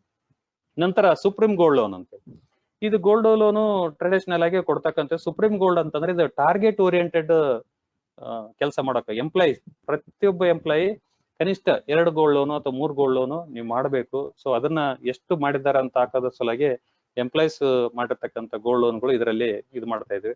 ಅವ್ರಿಗೆ ಅಪ್ರಿಸಿಯೇಷನ್ ಲೆಟರ್ ಈ ತರನಾಗಿ ಯಾರ್ ಕೆಪಾಸಿಟಿ ಎಷ್ಟು ಎಂಪ್ಲಾಯ್ಸ್ ಕೆಲಸ ಮಾಡ್ತಾ ಇದ್ದಾರೆ, ನೀವು ಈ ಗೋಲ್ಡ್ ಲೋನ್ ಅನ್ನ ಮಾಡ್ಬೇಕಂತ ಹೇಳಿ ಡಿಸೈನ್ ಮಾಡಿರ್ತಕ್ಕಂಥದ್ದು. Same conditions apply same. ನಂತರ vehicle loan, new vehicle loan ಮತ್ತೆ HP loan. New vehicle loan ಬಗ್ಗೆ ಏನಂತಂದ್ರೆ ನಾನು ರಿಕವರಿ ಕಾನ್ಸೆಪ್ಟ್ ಇಟ್ಕೊಂಡು ನ್ಯೂ ವೆಹಿಕಲ್ ಅಂತ ಮಾಡಿರ್ತಕ್ಕಂಥದ್ದು. ವೆಹಿಕಲ್ ಲೋನ್ ಒಳ್ಳೆ ಸೆಕ್ಯೂರ್ಡ್ ಲೋನ್ ಅಂತಾನೆ ಹೇಳ್ಬೋದು, ಆದ್ರೆ ಅದರಷ್ಟು ಕಷ್ಟ. ವೆಹಿಕಲ್ ಲೋನು ಅದು ಇದು ಎಕ್ಸ್ ಶೋರೂಮ್ ಪ್ರೈಸ್ ಮೇಲೆ ಮತ್ತೆ ರೇಟ್ ಆಫ್ ಇಂಟ್ರೆಸ್ಟ್ ಗಳು ವೇರಿಯೇಷನ್ ಆಗಿ 50%, 60%, 70% ತಗೊಂಡು ಬೇರೆ ಬೇರೆ ರೇಟ್ ಆಫ್ ಇಂಟ್ರೆಸ್ಟ್ ಇದೆ. ಕಸ್ಟಮರ್ ಚಾಯ್ಸ್ ಕೊಟ್ಟಿದ್ದೇವೆ. ಸೆಕ್ಯೂರಿಟಿ ಬಂತು ಇಲ್ಲಿ ಚೆಕ್ಸ್ ಗಳು ಕಂಪಲ್ಸರಿ. ಪ್ರತಿ ಲೋನ್ಗಳಿಗೆ ಮೇಲೆ ಇರತಕ್ಕಂಥ ಲೋನ್ಗಳು ಕೂಡ ಚೆಕ್ಸ್, ಬ್ಯಾಂಕ್ ಚೆಕ್ಸ್ ಗಳನ್ನ ತಗೋಬೇಕು. ನಂತರ ವೆಹಿಕಲ್ ಲೋನ್ ಅಲ್ಲಿ ಎಕ್ಸ್ ಶೋರೂಮ್ ಪ್ರೈಸ್ ಮೇಲೆ ಪರ್ಸೆಂಟೇಜ್ ಮೇಲೆ ಲೋನ್ ಕೊಡ್ತಕ್ಕಂಥದ್ದು. ಇಂಪಾರ್ಟೆಂಟ್ ಏನಂತಂದ್ರೆ RC ಅಲ್ಲಿ ಎಂಟ್ರಿ ಆಗಿದೇನೋ ಇಲ್ಲ, ಅಥವಾ ಒಂದೊಂದ್ಸಲ ಬೇರೆ ಸಂಸ್ಥೆದ ಹೆಸರುಗಳು ಆಗ್ತಾ ಇರ್ತವೆ, ಅಥವಾ ಇನ್ಸೂರೆನ್ಸ್ ಅಲ್ಲಿ ಹೆಸರು ಸರಿಯಾಗಿದೆ ಇಲ್ಲ, ಇವೆಲ್ಲ ನೋಡ್ಕೊಂಡು ಸ್ಯಾಂಕ್ಷನ್ ಮಾಡ್ತಕ್ಕಂಥದ್ದು. ನ್ಯೂ ವೆಹಿಕಲ್ ಲೋನ್ ಅಂತಂದ್ರೆ ಅದೇ ಈ ಕಾನ್ಸೆಪ್ಟ್ ಅಲ್ಲಿ ಮಾರ್ಕೆಟಿಂಗ್ ಮಾಡ್ಬೇಕು. ಮತ್ತೆ ಎರಡನೇದು ಏನಂತಂದ್ರೆ ಯಾವುದೇ ಕಂತು ಈ ಅಕೌಂಟ್ ನಲ್ಲಿ ಹಿಂದಿನ ಅಕೌಂಟ್ಗಳು ರಿಕವರಿ ಪ್ರೊಸೆಸ್ ಕಂಟಿನ್ಯೂ ಆಗಿರುತ್ತೆ, ಅದಕ್ಕೆ ಬೇರೆ ಟೀಮ್ ರಿಕವರಿ ಮಾಡ್ತಾ ಇರುತ್ತೆ. ಇಲ್ಲಿ ಕೌಂಟರ್ ಅಲ್ಲಿ ಇರ್ತಕ್ಕಂಥ ಎಂಪ್ಲಾಯೀಸ್ಗೆ ಇಂಡಿವಿಜುವಲ್ ಆಗಿ ಟಾರ್ಗೆಟ್ ಓರಿಯೆಂಟೆಡ್ ಕೆಲಸ ಮಾಡ್ತಕ್ಕಂಥದ್ದು ಇರೋದ್ರಿಂದ ನ್ಯೂ ವೆಹಿಕಲ್ ಲೋನ್ ಅಲ್ಲಿ ಯಾವುದೇ ಕಂತು ಕೂಡ ಡ್ಯೂ ಆಗ್ಬಾರ್ದು. ಇನ್ ಮುಂದೆ ನಾವು ಸುಮಾರು 1 ವರ್ಷದಿಂದ ಅಂತ ಅನ್ಬೋದು, ಇನ್ ಮುಂದೆ ನಮ್ಮ ವೆಹಿಕಲ್ ಲೋನ್ಗಳು ಅಥವಾ ಯಾವುದೇ ಲೋನ್ಗಳು ಡ್ಯೂ ಆಗ್ಲಾರ್ದಂಗೆ ಕೆಲಸ ಮಾಡ್ಬೇಕು. ಯಾವ ತರನೇ ಕ್ವಾಲಿಟಿ ಲೋನ್ಗಳು ಕೊಡ್ಬೇಕು ಎಂಬುದ್ರ ಮೇಲೆ ಕೆಲಸ ಮಾಡಿಸೋ ಸಲುವಾಗಿ ಇದನ್ನ ಮಾಡಿರ್ತಕ್ಕಂಥದ್ದು. ನಂತರ ಹೈಪೋಥಿಕೇಶನ್ ಲೋನ್ ಯೂಸ್ಡ್ ವೆಹಿಕಲ್ಸ್ ಮೇಲೆ. ಈಗ ಸೆಕೆಂಡ್ ಹ್ಯಾಂಡ್ ವೆಹಿಕಲ್ ಅಂತ ಏನ್ ಕರಿತೀವಿ, ಇದು ಬಹಳ ರಿಸ್ಕ್ ಕೂಡ ಇರುತ್ತೆ. ಇಲ್ಲಿ ಅನ್ಕೊಂಡಿದ್ದೀವಿ ಸಾಲದ ನಿಮ್ಗೆ 5 ವರ್ಷದ ಮೇಲ್ಪಟ್ಟು 5 ವರ್ಷದೊಳಗಡೆ ಇರ್ಬೇಕು ಲೋನು ವೆಹಿಕಲ್. ಅಂತ ವೆಹಿಕಲ್ಗಳು ಇದ್ರಲ್ಲಿ ಹಾಕ್ತಿವಿ. ಕೆಲವೊಂದು 6 ತಿಂಗಳ ವರ್ಷ ಅಂತ ಬರ್ತಾರೆ, ಅದಕ್ಕೆ ಪರ್ಸೆಂಟೇಜ್ ಕಡಿಮೆ ಮಾಡಿ ಅದಕ್ಕೆ ಒಂದು ಕಾನ್ಸೆಂಟ್ ಲೆಟರ್ ತಗೊಂಡು ಮ್ಯಾನೇಜರ್ ರೆಕಮೆಂಡೇಶನ್ ತಗೊಂಡು ರಿಕವರಿ ನಮ್ದೇ ಸಂಪೂರ್ಣ ಅಂತ ಹೇಳ್ಕೊಂಡು ಅಥವಾ ಗಾಡಿ ಕಂಡೀಷನ್ ನೋಡ್ಕೊಂಡು ಮಾಡತ್ತೆ ಒಂದು 6 ತಿಂಗಳ ವರ್ಷ ಎಕ್ಸ್ಟೆನ್ಷನ್ ಮಾಡಬಹುದು. ಸೆಕೆಂಡ್ ಹ್ಯಾಂಡ್ ವೆಹಿಕಲ್ ಅಲ್ಲಿ ಕಂಪಲ್ಸರಿ ಇನ್ಸೂರೆನ್ಸ್ ರಿನ್ಯೂವಲ್ ಆಗಿದೆ, ಇನ್ಸೂರೆನ್ಸ್ ಕಾಪಿಯಲ್ಲಿ HP ಮತ್ತೆ RC ಬುಕ್ ಅಲ್ಲಿ HP ಇವೆಲ್ಲ ಆದ ನಂತರ ಲೋನ್ ಅನ್ನ ರಿಲೀಸ್ ಮಾಡ್ತಕ್ಕಂಥದ್ದು HP ಲೋನ್ ಆಗಿದೆ. ನಂತರ ಅಡ್ವಾನ್ಸ್ ಆನ್ ಗವರ್ಮೆಂಟ್ ಸೆಕ್ಯೂರಿಟಿ, ಇದಂತೂ ಹೆಸರು ಹೇಳೋ ಹಾಗೆ government security NSC LIC bond ಈ ತರನಾಗಿ ಅಸೈನ್ಮೆಂಟ್ ಮಾಡಿ ಅಸೈನ್ಮೆಂಟ್ ಆಗಿದೆಯಲ್ಲ ನೋಡ್ಬೇಕು. ಇಲ್ಲಿ ಅಸೈನ್ಮೆಂಟ್ ಆಗಿ ಸರೆಂಡರ್ ವ್ಯಾಲ್ಯೂ ಎಷ್ಟಿದೆ, ಸರೆಂಡರ್ ವ್ಯಾಲ್ಯೂ ಮೇಲೆ ನಾವೆಷ್ಟು ಪರ್ಸೆಂಟೇಜ್ ಕೊಡಬೇಕು, 80% ಕೊಡ್ಬೇಕು ಅಂತ ನೋಡ್ಕೊಂಡು ಸೊ ಲೋನ್ ಅನ್ನ ಕೊಡ್ತಕ್ಕಂಥದ್ದು. ನಂತರ ಪ್ಲೆಡ್ಜ್ ಲೋನ್, ಈಗಾಗಲೇ ಸೀಸನ್ ನಮ್ಮ ಕಡೆ ನಮ್ಮ ಭತ್ತದ ನಾಡು ಅಂತ ಹೇಳಿ ಸಿಂಧನೂರು ಇರ್ಬೋದು, ರಾಯಚೂರು ಇರ್ಬೋದು, ಬಳ್ಳಾರಿ ಇರ್ಬೋದು, ಈ ತರನಾಗೆಲ್ಲ ಪ್ಲೆಡ್ಜ್ ನೆಲ್ಲು ಬೆಳತಕ್ಕಂಥ ಜಾಸ್ತಿ ಇರೋದ್ರಿಂದ ಇದು ಬಹಳ ರಿಸ್ಕ್. ಇಡೀ ನ್ಯಾಷನಲ್ ಬ್ಯಾಂಕ್ಗಳಲ್ಲಿ ಸಫರ್ ಆಗಿರ್ತಕ್ಕಂಥ ಲೋನ್ ಯಾವ್ದನ್ನ ಇತ್ತು ಅಂದ್ರೆ ಪ್ಲೆಡ್ಜ್ ಲೋನ್. ಸೊ ಆದ್ರೆ ಇದು ಗಮನಹರಿಸಿಕೊಂಡು ನಮ್ಮಲ್ಲಿ ಆಡಳಿತ ಮಂಡಳಿ ಇದೆ, ಇದರಲ್ಲಿ ಎಕ್ಸ್ಪರ್ಟ್ ವ್ಯವಹಾರಸ್ಥರು ಯಾರಿದಾರ ಆ ಕಮಿಟಿಯಲ್ಲಿ ಮೆಂಬರ್ಸ್ ಹಾಕಿ ಸೊ ಅವರು ಇಲ್ಲಿ ಯಾವುದೇ ಎಂಪ್ಲಾಯಿ ಅಂತ ನಾವು ಕೂಡ ಯಾವ್ದೇ ಪ್ಲೆಡ್ಜ್ ಲೋನ್ ಕೊಡಕ್ ನೇರವಾಗಿ ಕೊಡೋದಿಲ್ಲ. ಆ ಪ್ಲೆಡ್ಜ್ ಲೋನ್ ಕಮಿಟಿ ಏನ್ ಮಾಡಿದೀವಿ, ಆ ಪ್ಲೆಡ್ಜ್ ಲೋನ್ ನುರಿತ ತಜ್ಞರವರು. ಸೊ ಅದರಲ್ಲಿ ಸುಮಾರು ವರ್ಷದ ಒಂದು 20 ವರ್ಷದ ಅನುಭವ ಇರತಕ್ಕಂತ ವ್ಯಾಪಾರಸ್ಥರು ಡೈರೆಕ್ಟರ್ ಆಗಿರೋದ್ರಿಂದ ಪ್ಲೆಡ್ಜ್ ಲೋನ್ ಅನ್ನ ಸ್ಕ್ರೂಟ್ನಿ ಮಾಡಿ ಅವರು ಹೇಳಿದ ತಕ್ಷಣ ಅಪ್ಲಿಕೇಶನ್ ಎಲ್ಲ ನೋಡ್ಕೊಂಡು ಕೊಡ್ತಕ್ಕಂಥದ್ದು. ಈ ಪ್ಲೆಡ್ಜ್ ಲೋನ್ ಮಾರ್ಕೆಟ್ ಅಂತೂ ಫ್ಲಕ್ಚುಯೇಷನ್ ಆಗ್ತಾ ಇರುತ್ತೆ. ಸೊ ಮಾರ್ಕೆಟ್ ರೇಟ್ ಮೇಲೆ ಸೊ ಇದು 60 to 65, 70% ಅಂತೇಳಿ ಕೊಡ್ತಾ ಇದೀವಿ. So average price, market price and average price.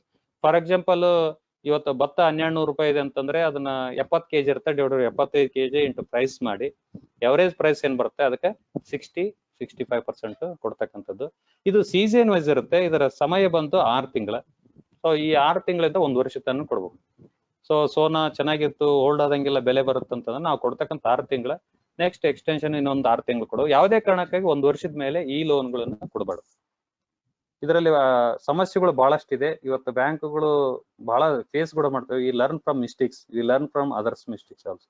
So ಇದನ್ನ ಇಟ್ಕೊಂಡು ಯಾವುದೇ ಬ್ಯಾಂಕ್ಗಳು ಪ್ಲೆಡ್ಜ್ ಲೋನ್ ಕೊಡ್ತಾ ಇಲ್ಲ. ಇದು ನಮಗೆ ಅಪಾರ್ಚುನಿಟಿ ಅಂತ ತಿಳ್ಕೊಂಡು ಓನ್ಲಿ ಸೆಲೆಕ್ಟೆಡ್ ಕಸ್ಟಮರ್ಗೆ ಮಾತ್ರ, ವಾಕಬಲ್ ಕಸ್ಟಮರ್ ಕೊಡಲ್ಲ. ಇದ್ರ ಬಗ್ಗೆ ಹೇಳ್ಬೇಕಾದ್ರೆ ಈಗಾಗಲೇ ನಾವೇ ಒಂದು ಗೋಡನ್ನು ರೆಂಟಿಗೆ ತಗೊಂಡಿದ್ದೆ ಸಂಸ್ಥೆಯಿಂದ. ಸುಮಾರು ಒಂದು 25,000 ಚೀಲ ಹಿಡಿಯಷ್ಟು ರೆಂಟಿಗೆ ತಗೊಂಡು ಅಲ್ಲಿ ಸಣ್ಣ ಪುಟ್ಟ ಕಸ್ಟಮರ್ಗೆ 1000-2000 ಚೀಲ ಹಾಕೋರು ಅಥವಾ ಇದಕ್ಕೆ ಅಲ್ಲಿ ಹಾಕಿ ಲೋನ್ಗಳನ್ನು ಕೊಡ್ತಕ್ಕಂಥದ್ದು ಇದೆ. ನಂತರ ಕಂಪಲ್ಸರಿ ಮಾರ್ಟ್ಗೇಜ್, 100% ಮಾರ್ಟ್ಗೇಜ್. ಸೊ ಯಾವುದೇ ಕಾರಣಕ್ಕಾಗಿ ವಿತೌಟ್ ಮಾರ್ಟ್ಗೇಜ್ ಇರಲಾರ್ದ, ವಿತೌಟ್ ಕೊಲೆಟ್ರಲ್ ಸೆಕ್ಯೂರಿಟಿ ಇರಲಾರ್ದ ಪ್ಲೆಡ್ಜ್ ಲೋನ್ ಕೊಡಲ್ಲ. ಇದು ಇದು ಇನ್ ಕೇಸ್ ಕೊಡ್ಬೇಕಾಯ್ತು ಅಂತಂದ್ರೆ ಅವ್ರ ರೈತರು ಏನಿದ್ದಾರೆ ಅವ್ರದ್ದು 5 C's ಏನಿದಾವೆ ಆ 5 C's ನಲ್ಲಿ ಅಳವಡಿಸ್ಕೊಂಡು ಆ ಕಮಿಟಿ ಸಂಪೂರ್ಣ ಒಪ್ಪಿಗೆ ನೀಡಿದ್ರೆ 1 ಅಥವಾ 2 ಅಕೌಂಟು ಬಹಳ ಚೆನ್ನಾಗಿ ರೈತ ಅದನಂದ್ರೆ ನೋಡ್ಬೋದು. ಮಾರ್ಟ್ಗೇಜ್ ಕೀ ನಮ್ಮ ಹತ್ರ ಇರ್ಬೇಕು, ಆಸ್ ಪರ್ ಕಂಡೀಷನ್ಸ್ ಅಪ್ಲೈ. ಇದ್ರ ಬಗ್ಗೆ ಮಾತಾಡಿದ್ರೆ ಬಹಳಷ್ಟು ಇದೆ ಅನ್ಸುತ್ತೆ. ಗೋಡನ್ ಇನ್ಸ್ಪೆಕ್ಷನ್ ಆಗ್ಬೇಕು, ಬ್ಯಾಕ್ ಕೌಂಟ್ ಆಗ್ಬೇಕು, ನೆಲ್ಲ ಯಾವ್ದಿದೆ ನೋಡ್ಬೇಕು, ಅನೇಕ ಸಮಸ್ಯೆಗಳು ಕೂಡ ಈ ಲೋನ್ ಅಲ್ಲಿ ಬರುತ್ತೆ. ನಂತರ Bhramaramba agri allied. So as per act and ಕಾನೂನ್ ಪ್ರಕಾರ ನಾವು ಅಗ್ರಿಕಲ್ಚರ್ ಲ್ಯಾಂಡ್ ಮಾರ್ಟ್ಗೇಜ್ ಮಾಡ್ಕೊಂಡು ಕೊಡಕ್ ಆಗಲ್ಲ. ಸೊ ಲ್ಯಾಂಡ್ ರಿಫಾರ್ಮ್ಸ್ ಆಕ್ಟ್ ಪ್ರಕಾರ it's allied for only cultivate for agriculture land ಇತ್ತಂದ್ರೆ ಮಾತ್ರ ಅವ್ರಿಗೆ ಕೊಡಕ್ ಬರಲ್ಲ. ನಾವು ಇಲ್ಲಿ ಕ್ಯಾಂಪ್ಗಳಿದಾವೆ, ಹಳ್ಳಿ ಸಣ್ಣ ಕ್ಯಾಂಪ್ಗಳು ಸಣ್ಣಲ್ಲಿ ಅವರು ಅದೇ ಹೊಲದಲ್ಲಿ ಮನೆ ಕಟ್ಟಿಕೊಂಡು ಸೊ 1 ಎಕರೆ 2 ಎಕರೆಯಲ್ಲಿ ಗೋಡನ್ ಕೊಟ್ಕೊಂಡಿರ್ತಾರೆ. ಸೊ ಅವರಿಂದ ಒಂದು ಲೆಟರ್ ತಗೊಂಡು ಸೊ ನಾವು ಸ್ವಲ್ಪ ಪ್ರಮಾಣದಲ್ಲಿ, ಇದನ್ನ ದೊಡ್ಡ ಮೇಜರ್ ಪ್ರಾಡಕ್ಟ್ ಅಲ್ಲ, ಸ್ವಲ್ಪ ಪ್ರಮಾಣದಲ್ಲಿ ಕೊಟ್ಟಿದ್ದೀವಿ. ಸಮ್ ಟೈಮ್ಸ್ ಇದು ಆಕ್ಟ್ ವೈಲೇಷನ್ ಆದಂಗೂ ಕೂಡ ಆಗುತ್ತೆ. ಬಟ್ ಇಲ್ಲಿವರೆಗೂ ಯಾವುದೇ ಕಾರಣಕ್ಕಾಗಿ ರಿಕವರಿಯಲ್ಲಿ ಒಂದು ಕೇಸ್ ಕೂಡ ಇಲ್ಲ, ಬಹಳ ಕಡಿಮೆ ಅಕೌಂಟ್ಸ್. ಸೊ ಯಾರಾದ್ರೂ ರೈತರಿಗೆ ಅಗ್ರಿಕಲ್ಚರ್ ಲ್ಯಾಂಡ್ ತಗೊಂಡು ಕೊಟ್ಟಿದ್ದಂದ್ರೆ ಈ ಎಡ್ಡಲ್ಲಿ ಹಾಕ್ತಿವಿ. ಸೊ ಈ ಎಡ್ಡಲ್ಲಿ ಬಹಳ ಪ್ರಮಾಣದಲ್ಲಿ ಇಲ್ಲ. So Bhramaramba dairy loan. So when we are visited to Gujarat, so ನಮ್ ಟೀಮ್ ಗುಜರಾತ್ಗೆ ಹೋಗಿ ಒಂದು ಅಮೂಲ್ ಫ್ಯಾಕ್ಟರಿ ನೋಡ್ಕೊಂಡು ಬಂದ ತಕ್ಷಣನೇ ಏನೋ ಮಾಡ್ಬೇಕಂತಂದು ರೈತರಿಗೆ ಅಂದಾಗ ಈ ಡೈರಿ ಲೋನ್ ಸ್ಟಾರ್ಟ್ ಮಾಡಿದ್ವಿ. ಡೈರಿ ಲೋನು ನಮ್ಮ ಭಾಗದಲ್ಲಿ ಬೇರೆದೆ ಭಾಗದ ಎಲ್ಲ ಕಡೆನೂ ಇದು ಬಹಳ ತುಂಬಾ ಚೆನ್ನಾಗಿ ಹೋಗುತ್ತೆ. ಸೊ ಯಾಕಂತಂದ್ರೆ ದಿನನಿತ್ಯ ನಮ್ಮ ಪ್ರತಿಯೊಂದು ಸಿಟಿಗಳಿಗೆ ಹಾಲು ಹಾಕೋರು ಒಂದು ವೆಹಿಕಲ್ ಮೇಲೆ ಬರ್ತಕ್ಕಂಥದ್ದು ನೋಡ್ತೀವಿ ನಾವು. ಸೊ ಇಲ್ಲಿ ಸಣ್ಣ ಪುಟ್ಟ ರೈತರನ್ನ ಗುರುತಿಸಿ ಸಣ್ಣ ಪುಟ್ಟ ವ್ಯಾಪಾರಸ್ಥರು ಹಾಲು ಹಾಕೋರು ನೋಡ್ಕೊಂಡು ನಾವು ಡೈರಿ ಲೋನ್ 1 ಎಮ್ಮೆ ಅಥವಾ 2 ಆಕಳ ಅದು 1 ಲಕ್ಷದವರೆಗೆ ಅನ್ಸೆಕ್ಯೂರ್ಡ್ ಲೋನ್ ಅಲ್ಲೇ ಬರುತ್ತೆ. ಸೊ ಇಲ್ಲಿ ಲೋನ್ ಕೊಡ್ತೀವಿ. ಆ ವೆಹಿಕಲ್, ಆ ದನಕರುಗಳು ಏನು ಎಮ್ಮೆ ಇರ್ಬೋದು, ಆಕಳ ಇರ್ಬೋದು, ಅವುಗಳಿಗೆ ಇನ್ಸೂರೆನ್ಸ್ ಮಾಡಿ, ಡಾಕ್ಟರ್ ಇಂದ ವೆರಿಫಿಕೇಶನ್ ಮಾಡಿ, ಅದಕ್ಕೆ ಮುರುವಂತ ಹಾಕಿ, ನಂತರ ಇನ್ಸೂರೆನ್ಸ್ ಮಾಡಿಸಿ ಲೋನ್ ಕೊಡ್ತಕ್ಕಂಥದ್ದು. ಯಾವುದೇ ರೀತಿಯಾಗಿ 1 ಲಕ್ಷಕ್ಕಿಂತ ಹೆಚ್ಚಿಗೆ ಕೊಡಲ್ಲ. ಒಂದ್ ವೇಳೆ ಒಬ್ರು ಯಾರಾದ್ರೂ ಒಂದು 10 ಆಕಳು ಅಥವಾ 10 ಎಮ್ಮೆಗೆ ಬೇಕಂತ ಬಂದಾಗ ಕೂಡ ಸಾಲ ಕೊಟ್ಟಿದ್ವಿ. ಇದರಲ್ಲಿ ಕೊಲೆಟ್ರಲ್ ಸೆಕ್ಯೂರಿಟಿ ಮಾರ್ಟ್ಗೇಜ್ ಮಾಡ್ಕೊಂಡು ಕೊಟ್ಟಿರ್ತಕ್ಕಂಥದ್ದು ಕೂಡ ಇದೆ. ಒಳ್ಳೆ ಪ್ರಾಡಕ್ಟ್ ಇದು, ಸಮಾಧಾನ ತರ್ತಕ್ಕಂಥ ಒಂದು ಸಾಲ ಆಗಿದೆ. ನಂತರ ಭ್ರಮರಂಭ ಎಜುಕೇಶನ್ ಲೋನ್. ಕರೋನಾ ಟೈಮಲ್ಲಿ ಕಳೆದ ವರ್ಷ ಈ ಲೋನ್ ಪ್ರಾಡಕ್ಟ್ ನ ರಿಲೀಸ್ ಮಾಡಿದ್ವಿ. ಸೊ ಹೈಯರ್ ಎಜುಕೇಶನ್ ಗೆ ನಮ್ಮಲ್ಲಿ ಬರೋದಿಲ್ಲ ಬಹಳ ಜನ.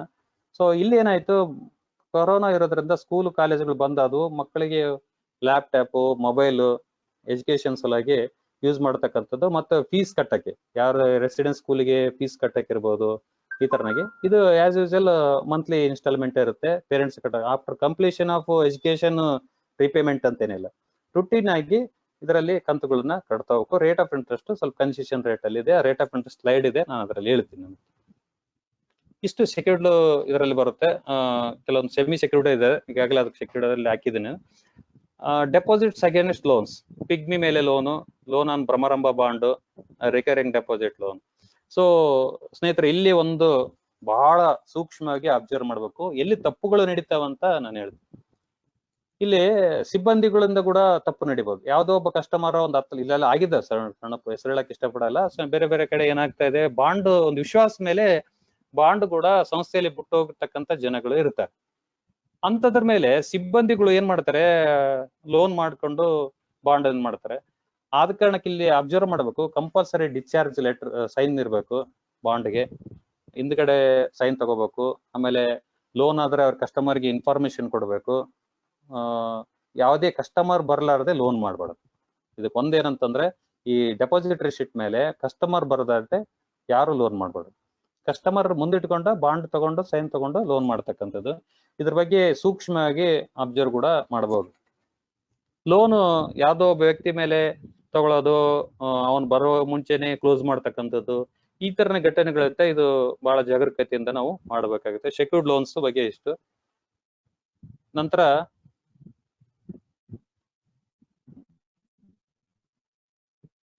ಅನ್ಸೆಕ್ಯೂರ್ಡ್ ಲೋನ್ಸ್, ಇದು ರೀಸೆಂಟ್ ಆಗಿ ನಾವು ಇಂಟ್ರೊಡ್ಯೂಸ್ ಮಾಡ್ತಕ್ಕಂಥದ್ದು. ಈಗಾಗಲೇ ನಾವು ಇಲ್ಲಿವರೆಗೂ ಕಳೆದ ಒಂದ್ 2 ವರ್ಷದಿಂದ ಈ ಪ್ರಾಡಕ್ಟ್ ಯೂಸ್ ಮಾಡ್ತಾ ಇದೀವಿ. 25,000ದವರೆಗೂ ಸಾಲ ಹೆಚ್ಚಿಗೆ ಕೊಡ್ಲಿಲ್ಲ ಅನ್ಸೆಕ್ಯೂರ್ಡ್ ಲೋನ್. ಇತ್ತೀಚೆಗೆ ಜನರು ಕೂಡ 20 ವರ್ಷ ಆಗಿದೆ, 21 ವರ್ಷ ಆಗಿದೆ, ಏನ್ರಿ 25,000ದಲ್ಲಿ ಇದ್ರೆ ಬೇರೆ ಬೇರೆ ಸಂಸ್ಥೆಗಳಲ್ಲಿ 1 ಲಕ್ಷ 2 ಲಕ್ಷ ಕೊಡ್ತಾರಂತ ಹೇಳಿ ಈ ತರನಾಗಿ ಆಗ್ತಕ್ಕಂಥದ್ದು ಕೇಳಿದಾಗ ಅದು ಅನ್ವಯಿಸೋದಿಲ್ಲ. ಹೇಳ್ತಾರಂತ ಕೊಡಕ್ಕಾಗಲ್ಲ. ಇತ್ತೀಚೆಗೆ ನಾವು 1 ಲಕ್ಷದವರೆಗೆ ಲಿಮಿಟ್ ಮಾಡ್ಕೊಂಡ್ವಿ ವಲಯದ ಪ್ರಕಾರ. Business loan 1 lakh, it is only for business ಪೀಪಲ್ಸ್ಗೆ. ಯಾವುದೇ ಬಿಸಿನೆಸ್ ಇರಲಿ, ಒಂದು ಕಿರಾಣಿ ಅಂಗಡಿ, ಪಾನ್ ಶಾಪ್, ಹೋಟ್ಲೆ ಬಿಸಿನೆಸ್, ಪೆಟ್ಟಿ ಬಿಸಿನೆಸ್ ಏನೇನ್ ಲೋನ್ ಕೊಡ್ತೀವಿ ಇದರಲ್ಲಿ ಹಾಕ್ತಿವಿ. 1 ಲಕ್ಷವರೆಗೆ ಗರಿಷ್ಠ ಕೊಡ್ತದೆ. ಬಿಸಿನೆಸ್ ಮೆನ್ಸ್ ಇದಕ್ಕೆ ಶ್ಯೂರಿಟಿ ಹಾಕ್ಬೇಕು ಇಬ್ರು, ಬೇರೆಯವ್ರದಾದ್ರೆ ನಡೆಯಲ್ಲ. ಅವ್ನ್ ಬಿಸಿನೆಸ್ ಮಾಡ್ಬೇಕು. ಸೊ ಕಂಡೀಷನ್ ಅಲ್ಲಿ ಅವ್ನ್ ಲೈಸೆನ್ಸ್ ಪಡೆದಿರ್ಬೇಕು, ಸ್ಥಳೀಯವಾಗಿ ಪರವಾನಗಿ ಪಡೆದಿರ್ಬೇಕು. ಸೊ ಸ್ಟಾಕ್ ಎಷ್ಟಿದೆ ಅದೆಲ್ಲ ಸ್ಟೇಟ್ಮೆಂಟ್ ಕೊಡ್ಬೇಕು. ದಿನನಿತ್ಯ ಪಿಗ್ಮಿಗೆ ಅಟ್ಯಾಚ್ ಇರುತ್ತೆ. ಸೊ ಇದನ್ನ ರಿಕವರಿ ಮಾಡ್ತಕ್ಕಂಥದ್ದು ಎಂಪ್ಲಾಯ್ಸ್ ಯಾರು ಹೆಡ್ ಅಲ್ಲಿ ಮಾಡಿರ್ತಾರೆ ಅದು ರಿಕವರಿ ಮಾಡ್ತಕ್ಕಂಥದ್ದು. So employees loan it is semi and government. So ಇದರಲ್ಲಿ ಪ್ರೈವೇಟ್ ಸೆಕ್ಟರ್ ಎಂಪ್ಲಾಯ್ಸ್ ಇರ್ಬೋದು, ಗೌರ್ಮೆಂಟ್ ಎಂಪ್ಲಾಯ್ಸ್ ಇರ್ಬೋದು. ಓನ್ಲಿ ಪ್ಯೂರ್ ಎಂಪ್ಲಾಯ್ಸ್ಗೆ ಎಂಪ್ಲಾಯ್ದನೇ ಒಂದು ಶ್ಯೂರಿಟಿ ಇರಬೇಕು. ಇದಕ್ಕೆ ಎಂಪ್ಲಾಯ್ ಶ್ಯೂರಿಟಿ ತಗೊಂಡು ಇವರಿಗೆ 1 ಲಕ್ಷದವರೆಗೆ ಗರಿಷ್ಠ 1 ಲಕ್ಷವರೆಗೆ ಕೊಡ್ತಾ ಇದ್ವಿ. ಲಾಕ್ಡೌನ್ ಕಳೆದ ಇದರಲ್ಲಿ ನಾವು ಕೆಲವೊಂದು ಕ್ಷೇತ್ರಗಳಿಗೆ, ಉದಾಹರಣೆ KSRTC ಸುಮಾರು 3 ತಿಂಗಳ 6 ತಿಂಗಳ ಸ್ಯಾಲರಿ ಆಗ್ಲಿಲ್ಲ. ಅಲ್ಲಿ ಪ್ರತಿಯೊಂದು ಬ್ರಾಂಚ್ ನಲ್ಲಿ ಡಿಪೋಕ್ ಹೋಗಿ ಡಿಪೋ ಮ್ಯಾನೇಜರ್ ಭೇಟಿಯಾಗಿ ಅವ್ರಿಗೆ ಫಸ್ಟ್ ಏನ್ ಬೇಸಿಕ್ ಎಷ್ಟು ಹೆಲ್ಪ್ ಮಾಡ್ಬೇಕನ್ನಕ್ಕೆ ಇದು ಒಂದು ಕಾರಣ. ಎಲ್ಲರಿಗೆ ಹೇಳಿ ನೀವು ಎದುರ್ಕೊಳ್ಬೇಡ್ರಿ, 3 ತಿಂಗಳ 4 ತಿಂಗಳ ಪರವಾಗಿಲ್ಲ, ನಿಮ್ಗೆ ನಾವು ಲೋನ್ ಕೊಡ್ತೀವಿ, ರಿಪೇಮೆಂಟ್ ಬಗ್ಗೆ ತಲೆ ಕೆಡಿಸ್ಕೊಳ್ರಿ, ಸೊ ಆರಾಮಾಗಿ ಕಟ್ಟ ಅಂತ ಹೇಳಿದ್ರೆ ಪಾಪ ನಿಜವಾಗಲು ಎಷ್ಟು ಆ ಸಂದರ್ಭದಲ್ಲಿ ನಾವು ಎಷ್ಟು ಜನರಿಗೆ, ಸುಮಾರು ಒಂದೊಂದು ಬ್ರಾಂಚ್ 20, 30, 40 ಜನರಿಗೆ ಲೋನ್ ಕೊಟ್ಟು KSRTC ಪ್ರತಿ ಬ್ರಾಂಚ್ ವೈಸ್. ಸೊ ರಿಕವರಿ ಕೂಡ 100% ರಿಕವರಿ ಇರತಕ್ಕಂತ ಲೋನ್. ಸೊ ಯಾವುದೇ ಕಾರಣಕ್ಕೆ ಯಾವುದೇ ಕಸ್ಟಮರ್ ಕೂಡ ಇದರಲ್ಲಿ ಇದಾಗಲ್ಲ. ಅವ್ರ ಚೆಕ್ಸ್, ಸ್ಯಾಲರಿ ಸರ್ಟಿಫಿಕೇಟ್, ಸೊ ಅವ್ರದ್ದು 50% ಕ್ರಾಸ್ ಆಗ್ಲಾರ್ದಂಗೆ ಟೋಟಲ್ ಇದು ಮಾಡ್ತಾ ಅವ್ರದ್ದು ಇನ್ಕಮ್ ನೋಡ್ಕೊಂಡು ಸೊ ಇದನ್ನ ಕೊಟ್ಟಿದ್ದೀವಿ. ನಂತರ ನನ್ಗೆ ತುಂಬಾ ಖುಷಿ ಕೊಡ್ತಕ್ಕಂತ ಲೋನ್ ಪ್ರಾಡಕ್ಟ್ ಅಂದ್ರೆ ಭ್ರಮರಂಭ ಮಹಿಳಾ ಶಕ್ತಿ ಲೋನ್. ಸ್ನೇಹಿತರೆ, ಈಗಾಗಲೇ ಅನೇಕ ಬೇರೆ ಬೇರೆ ಫೈನಾನ್ಸ್ಗಳು, ಸಂಸ್ಥೆಗಳು, ಬೇರೆ ಬೇರೆ ಅನೇಕ ಕಾರ್ಪೊರೇಟ್ ಕಂಪನಿಗಳು ಈ ಮೈಕ್ರೋ ಫೈನಾನ್ಸ್ಗೆ ಬಂದ್ರು. ಸೊ ಸುಮಾರು 2 ವರ್ಷದ ಕೆಳಗೆ ನಾವು ಈ ಪ್ರಾಡಕ್ಟ್ ಡಿಸೈನ್ ಮಾಡಿದ್ವಿ. ನಾವ್ ಯಾಕೆ ಇದ್ ಮಾಡ್ಬಾರ್ದು? ಈಗ ಪ್ರಗತಿ ಗ್ರಾಮೀಣ ಬ್ಯಾಂಕ್ ಕೇಳಿದಾಗ ಇಲ್ಲ ಸರ್ SLG JLG ಫೇಲ್ಯೂರ್ ತುಂಬಾ ಫೇಲ್ ಆಯ್ತು, ಕೊಡಕ್ ಹೋಗ್ಬೇಡ್ರಿ ನೀವು ಅಂತ ಹೇಳಿ ನಾವು ಡಿಸೈನ್ ಮಾಡಿದ್ವಿ. ಒಂದು ಗುಂಪಿನಲ್ಲಿ 3 ಜನ ಇರ್ಬೇಕು, ಪ್ಯೂರ್ ಮಹಿಳೆಯರು. ಇಂಡೈರೆಕ್ಟ್ ಲೈಬಿಲಿಟಿ ಅವರು ಒಬ್ರು ಏನಂತಂದ್ರೆ ಒಬ್ರು ಸಾಲ ತಗ ಇಬ್ರು ಜಮಾನತ್ ಆಗ್ಬೇಕು, ಒಬ್ರು ಡ್ಯೂ ಆದ್ರೆ ಅವ್ರು ಇಂಡೈರೆಕ್ಟ್ ಆಗಿ ಜವಾಬ್ದಾರಿ ಆಗ್ತದೆ. ಸುಮಾರು ಈಗ ಅಟ್ ಪ್ರೆಸೆಂಟ್ ಸುಮಾರು 2800 ಜನ ಮಹಿಳಾ ಶಕ್ತಿ ರಿಕವರಿ 100% ರಿಕವರಿ. ಒಂದೆರಡು ಅಕೌಂಟ್ ನೆಗ್ಲಿಜಬಲ್, ಅವ್ರೇನು ಇದಲ್ಲ. ಇದಕ್ಕೆ ಇನ್ಸೂರೆನ್ಸ್, ಪ್ರತಿ ಲೋನ್ಗೆ ಇನ್ಸೂರೆನ್ಸ್ ಕೂಡ ಆಫರ್ ಮಾಡಿದ್ವಿ. ಮೇಲೆ ಹೇಳ್ತಕ್ಕಂಥ ಎಲ್ಲ ಲೋನ್ಗಳಿಗೆ ಇನ್ಸೂರೆನ್ಸ್ ಕಡ್ಡಾಯವಾಗಿ. ಸುಮಾರು ಇದರಲ್ಲಿ ಒಂದು 10 ರಿಂದ 12 ಜನ ಮೃತಪಟ್ಟರು, ಅದು ಇನ್ಸೂರೆನ್ಸ್ 30,000 ಸಾಲ ಕೊಡ್ತೀವಿ ಒಬ್ಬರಿಗೆ. ಈಗ ಹೆಡ್ ಒಬ್ಬರಿಗೆ 30,000 ಅಂದ್ರೆ ಒಂದು ಗುಂಪಿಗೆ 3 ಜನ ಅಂದ್ರೆ 90,000 ರೂಪಾಯಿ ಕೊಡ್ತೀವಿ. ಈ 90,000 ಜನ 3 ಜನ ಇರ್ತಾರೆ, ಅವರು ಇಂಡೈರೆಕ್ಟ್ ಒಬ್ರಿಗೊಬ್ರು ಸೈನ್ ಮಾಡ್ತಾರೆ, ಅವರೇ ಬಂದು ಕಟ್ಬೇಕು, ನಾವು ರಿಕವರಿಗೆ ಹೋಗಲ್ಲ. ಸೊ ರೇಟ್ ಆಫ್ ಇಂಟ್ರೆಸ್ಟ್ 15% ಇದೆ. ಸೊ ಕಟ್ ಇಂಟ್ರೆಸ್ಟ್ 2 ವರ್ಷ ವಿತ್ ಇನ್ಸೂರೆನ್ಸ್ ಅಮೌಂಟ್ ಅನ್ನು ಅವರೇ ಬರ್ಸ್ಬೇಕು. ಇದು ತುಂಬಾ ಚೆನ್ನಾಗಿದೆ, ಬಹಳ ಖುಷಿ ಕೊಡ್ತದೆ. ವುಮೆನ್ ಎಂಪವರ್ಮೆಂಟ್ ಅಂತ ಕರಿತೀವಿ. ಸೊ ಈ ಮಹಿಳೆಯರಿಗೆ ಬಹಳಷ್ಟು ಅನುಕೂಲ ಆಗಿದೆ. ಈ ಕೊನೆಯದು ಹೆಡ್ ಇದೆ ಭ್ರಮರಾಂಬ ಸೆಲ್ಕೋ ಸೋಲಾರ್ ಲೋನ್ ಕೂಡ ಇದಕ್ಕೆ ಅಟ್ಯಾಚ್ ಮಾಡಿದೀವಿ. ಸೆಲ್ಕೋ ಸೋಲಾರ್ ಪ್ರೈವೇಟೆಡ್ ಲಿಮಿಟೆಡ್ ಅದ್ರ ಜೊತೆ ಟೈಅಪ್ ಮಾಡಿಕೊಂಡು, ಸೊ ಈ ಟೈಅಪ್ ನಲ್ಲಿ ಲವ್ಲಿವುಡ್ಸ್ಗೆ ಲೋನ್ ಕೊಡ್ತಕ್ಕಂಥದ್ದು. ಅನೇಕ ಮಷೀನ್, ರಾಟಿ ಮಷೀನ್ ಇರ್ಬೋದು, ಕಾರಕುಟುಂಬ ಮಷೀನ್ ಇರ್ಬೋದು, ಸುಮಾರು 100 ಪ್ರಾಡಕ್ಟ್ ಅವ್ರ ಹತ್ರ ಇದಾವೆ. ಎಂಬ್ರಾಯ್ಡಿಂಗ್ ಇರ್ಬೋದು, ಲೈಟ್ ಇರ್ಬೋದು, ಜಿರೆಕ್ಸ್ ಇರ್ಬೋದು, ಇನ್ವರ್ಟರ್ ಇರ್ಬೋದು. ಈಗ ಅನೇಕ ಲೋನ್ಗಳು ಈ ಮಹಿಳೆಯರಿಗೆ ಏನೇನ್ ಬೇಕು ಅಂತ ನೋಡ್ಕೊಂಡು ಅದನ್ನ ಅಟ್ಯಾಚ್ ಮಾಡ್ಕೊಂಡು ಅದನ್ನ ಕೂಡ ಲೋನ್ ಕೊಡ್ತೀವಿ. ಶ್ಯೂರಿಟಿ ಲೋನ್ ಕಾಮನ್ 25,000ದವರೆಗೆ ಶ್ಯೂರಿಟಿ ಲೋನ್. ಸೊ 25,000 ಮೇಲ್ಪಟ್ಟು ಯಾರಿಗೂ ಕೊಡಲ್ಲ. ಒಂದು ಪಿಗ್ಮಿ ಡೆಪಾಸಿಟ್ ಇರ್ತಂದ್ರೆ 5,000 10,000 ಲೀಕ್ ಮಾಡ್ಕೊಂಡು ಕೊಡ್ತೀವಿ. ಇದು ಕೂಡ ನ್ಯೂ ಶ್ಯೂರಿಟಿ ಲೋನ್, ಒಂದು ಸಂಕಲ್ಪ. ಸೊ ಯಾವುದೇ ಕಾರಣಕ್ಕಾಗಿ ಶ್ಯೂರಿಟಿ ಲೋನ್ ಡ್ಯೂ ಆಗ್ಬಾರ್ದು. ನ್ಯೂ ಶ್ಯೂರಿಟಿ ಮೊದ್ಲಿನ ಏನದಾವಲ್ಲ ಕ್ಲೋಸ್ ಮಾಡಕ್ಕೆ ಒಂದು ಟೀಮ್ ಇರುತ್ತೆ. ಇದನ್ನ ಇಷ್ಟು ಪ್ರಾಡಕ್ಟ್ಸ್ ಇದಾವೆ ಸ್ನೇಹಿತರೆ. ಇಲ್ಲಿ ಪ್ರತಿಯೊಂದು ನಾನೀಗ ಡಿಸೈನ್ ಮಾಡಿದ್ದು ಅನುಭವ ಹಂಚಿಕೊಳ್ತಾ ಇದ್ದೀನಿ. ಒಬ್ಬರೇ ಫೀಲ್ಡ್ ಆಫೀಸರು, ಒಬ್ಬರೇ ಫೀಲ್ಡ್ ಅಸಿಸ್ಟೆಂಟ್ ಕೆಲಸ ಮಾಡ್ಬೇಕಂತೇನಿಲ್ಲ. ಇಲ್ಲಿ ಇಂಡಿವಿಜುವಲ್ ಎಂಪ್ಲಾಯಿ ಈ ಲೋನ್ಗಳನ್ನು ಮಾಡಬಹುದು. ರಿಕವರಿ ಕೂಡ ಅವರೇ ಕಾನ್ಸಂಟ್ರೇಟ್ ಮಾಡ್ಬೇಕಾಗತ್ತೆ. ಹಿಂಗಾಗಿ ಅವ್ರ ಜವಾಬ್ದಾರಿ ಜಾಸ್ತಿ ಆಗುತ್ತೆ. ಅವ್ನು ಲೋನ್ ಕೊಡ್ಬೇಕಾದ್ರೆ ವಿಚಾರ ಮಾಡ್ತಾರೆ. ಸೊ ಅದ್ರ control by field officer, branch wise and field assistant. ಇಷ್ಟು ವಿವಿಧ ರೀತಿಯ ಸಾಲಗಳು ಭ್ರಮರಾಂಬ ಸಹಕಾರಿಯಲ್ಲಿದ್ದಾವೆ. ಇದಕ್ಕಿಂತ ಹೆಚ್ಚಿನ ಬೇರೆ ಬೇರೆ ಇದರಲ್ಲಿ ಇರ್ಬೋದು. ನಾವು ಎಟ್ ಪ್ರೆಸೆಂಟ್ ಇಷ್ಟು ಮಾಡ್ತಾ ಇದ್ದೀವಿ. ಇದು ರೇಟ್ ಆಫ್ ಇಂಟ್ರೆಸ್ಟ್. ಇಲ್ಲಿ ಕಸ್ಟಮರ್ ಚಾಯ್ಸ್ ಮಾಡಿದೀವಿ. ಇದು ದೊಡ್ಡ ಸಮಸ್ಯೆ. ಇವತ್ತ ನ್ಯಾಷನಲೈಸ್ ಬ್ಯಾಂಕ್ ನೋಡಿದಾಗ ನಮ್ಮಲ್ಲಿ ಈ ರೇಟ್ ಆಫ್ ಇಂಟ್ರೆಸ್ಟ್ ಹೆಂಗ್ ಬರುತ್ತಾರ ಅಂತೇಳಿ ನಾವು ಡಿಸೈನ್ ಮಾಡಿದ್ವಿ. ಅಪ್ ಟು 5 lakh 16% ಇದೆ property loan. 5 lakh to 10 lakh property loan up to 5 lakh 16% ಇದೆ. 5 to 10 lakh 15.5, 10 lakh to 20 lakh 15.25, 20 lakh to 50 lakh 15%, 50 lakh to 1 crore 14.5, 1 crores above 13.5. ಇಲ್ಲಿ ನೆಗೋಷಿಯೇಟ್ ಆಗಿ 0.5 ಕೂಡ loan ಕಮಿಟಿಗೆ concession. ಯಾರೋ ಒಬ್ರು ಇಲ್ಲ ಸರ್ ನನಗೆ ಈ ರೇಟ್ ಕೆಳಗಿಂದ ಕೊಡ್ರಿ ಅಂತ ಕೇಳಿದಾಗ ಅದು ಕನ್ಸೆಷನ್ ರೇಟ್ ಸ್ಪೆಷಲ್. ಅದಕ್ಕೆ ಮ್ಯಾನೇಜರ್ ಅಪ್ರೂವಲ್ ತಗೋಬೇಕು, ಲೆಟರ್ ಮಾಡಿ ಕಳಿಸ್ಬೇಕು. ಅದು ಲೋನ್ ಕಮಿಟಿಯವರು ಡಿಸ್ಕ್ರಿಷನ್ ಆಗಿ ಒಂದು 0.5% ಡಿಸ್ಕ್ರಿಷನ್ ಆಗಿ ಯಾವುದೇ ಲೋನ್ ತಗೊಂಡ್ರೆ ಕಡಿಮೆ ಮಾಡಕ್ಕೆ ಕೊಟ್ಟಿದ್ದಾರೆ. ಇದು property loan. Vehicle loan 3 wheeler or 4 wheelerಗೆ ಮತ್ತೆ 2 wheeler ಬೇರೆ 50%, 65% on ex showroom price, 13%, 13.75 customer choice. ಅವನು 50% ಎಕ್ಸ್ ಶೋರೂಮ್ ಪ್ರೈಸ್ ಮೇಲೆ ತಗೊಂತಾನಂದ್ರೆ 13% ಬೀಳುತ್ತೆ. ನನಗೆ 65% ಕೊಡ್ರಿ ಸರ್ ಅಂದ್ರೆ 13.75. 75% ಬೇಕು, 80% ಬೇಕಂದ್ರೆ ಎಸ್ ಕೊಡ್ಬೋದು. 14.25, 15% ಫೈನಲ್. ಇದು 3 wheeler ಅಂಡ್ 4 wheeler ವೆಹಿಕಲ್ಗೆ. ನಂತರ ವೆಹಿಕಲ್ 2 wheelerಗೆ 50% and 65% on ex showroom price, 15% and 15.5%. ನಂತರ 75 to 80% ಬೇಕು ಅಂತಂದ್ರೆ 16% ಅಥವಾ 17%. ಅವ್ನ ಕಸ್ಟಮರ್ಗೆ ಯಾವ ಚಾಯ್ಸ್ ತಗೊಂತ ಅದ್ರ ಮೇಲೆ ಬಿಟ್ಟಿರ್ತಕ್ಕಂಥ. ನಂತರ hypothecation loan only 3 wheeler and 4 wheeler. 2 wheeler entertain ಮಾಡ್ತಾ ಇಲ್ಲ. ಸೊ ಹಂಗೇನಾದ್ರು ಬಂತ ಶ್ಯೂರಿಟಿ ಲೋನಿಗೆ ಕನ್ವರ್ಟ್ ಮಾಡಿ ಕೊಡ್ತಾ ಇದೀವಿ. So 50% on IDV value or 60% on IDV value, 16% to 17%. So ಇಲ್ಲಿ ರಿಸ್ಕ್ ಜಾಸ್ತಿ ಆಗಿರೋದ್ರಿಂದ ಮೊದಲು ಎಕ್ಸ್ಪ್ಲೇನ್ ಕೊಡೋ ಹೊತ್ನಾಗ ರಿಸ್ಕ್ ಜಾಸ್ತಿ ಇರೋದ್ರಿಂದ ಸ್ವಲ್ಪ 1% ಜಾಸ್ತಿ ಇದೆ. ಶ್ಯೂರಿಟಿ ಲೋನ್ 3 years ಪೀರಿಯಡ್, ಅದಕ್ಕೆ 17%. ಗೋಲ್ಡ್ ಲೋನ್ 1 yearಗೆ ಎಲ್ಲ ಒನ್ ಇಯರ್ ಇರ್ತವೆ. ಇಲ್ಲಿ ಕಸ್ಟಮರ್ ಚಾಯ್ಸ್ 50% ತಗೊಂಡ್ರೆ 11%, 60% ತಗೊಂಡ್ರೆ 13, 75% ಅಂದ್ರೆ 14, ನನಗೆ 80% ಬೇಕು ಸರ್ ಅಂತಂದ್ರೆ 15%. ಇಲ್ಲಿ ನಾವು ಹೈಲೈಟ್ ಮಾಡೋದು ಹೊರಗಡೆ ಗೋಲ್ಡ್ ಲೋನ್ ನಮ್ಮಲ್ಲಿ 11% ಕೊಡ್ತೀವಿ ಅಂತ ನಾವು ಹೈಲೈಟ್. ಈಗ ನ್ಯಾಷನಲ್ ಬ್ಯಾಂಕ್ಗಳು ಬೇರೆ ಬೇರೆ ಕಾರ್ಪೊರೇಟ್ ಬ್ಯಾಂಕ್ ಯಾವ ತರ ಮಾಡ್ತವೆ, ಅವ್ರು ಹೇಳೋದು ಒಂದು ಕಂಡೀಷನ್ಸ್ ಅಪ್ಲೈ. ಗೋಲ್ಡ್ ಲೋನ್ಗೆ 2250 rupees ಬೇರೆ 75 ಪೈಸೆ ಈ ತರನೇ ಕೊಡ್ತಿರ್ತಾರೆ. ಸೊ ನಾವೇನಂತಂದ್ರೆ 11%ಗೆ ಗೋಲ್ಡ್ ಲೋನ್ ಅಂತೇಳಿ ಹೈಲೈಟ್ ಮಾಡ್ಕೊಂಡ್ರಿ. Bhramaramba Mahila Shakti loan 24 months only, 2 years period 15%. Education loan 5 years 13%. Pledge loan ಈಗಾಗಲೇ ಹೇಳಿದಾಗೆ ಅಗೇನೆಸ್ಟ್ ಪ್ಯಾಡಿ ಅಥವಾ ಶೇಂಗಾ ಈ ತರನಾಗಿದೆ. 50% ಮಾರ್ಕೆಟ್ ವ್ಯಾಲ್ಯೂ 12.5%. 60% ತಗೊಂಡ್ರೆ 13, 65% ತಗೊಂಡ್ರೆ 14%. Customer choice. So house construction loan residential ಹೌಸ್ಗೆ ಆದ್ರೆ 13%. Overdraft house construction loan ಆಯ್ತು. Overdraft loan up to 5 lakh ವರೆಗೆ 17%, 5 lakh to 10 lakh 16%, 10 lakh to 20 lakh 15.75, 20 lakh and above 15.50. So ಇದು 25 lakh and above ಎಷ್ಟು ತಗೊಂಡ್ರೆ 15.50. ಇಲ್ಲಿ ಕೂಡ 0.5% concession. ಇದು ಪ್ರಾಪರ್ಟಿ ಲೋನ್ಗೆ ಓಡಿಗೆ ಮಾತ್ರ concession rate 0.5%. Employees loan repayment period 36 months 16%. Business loan 24 months only 16.5%.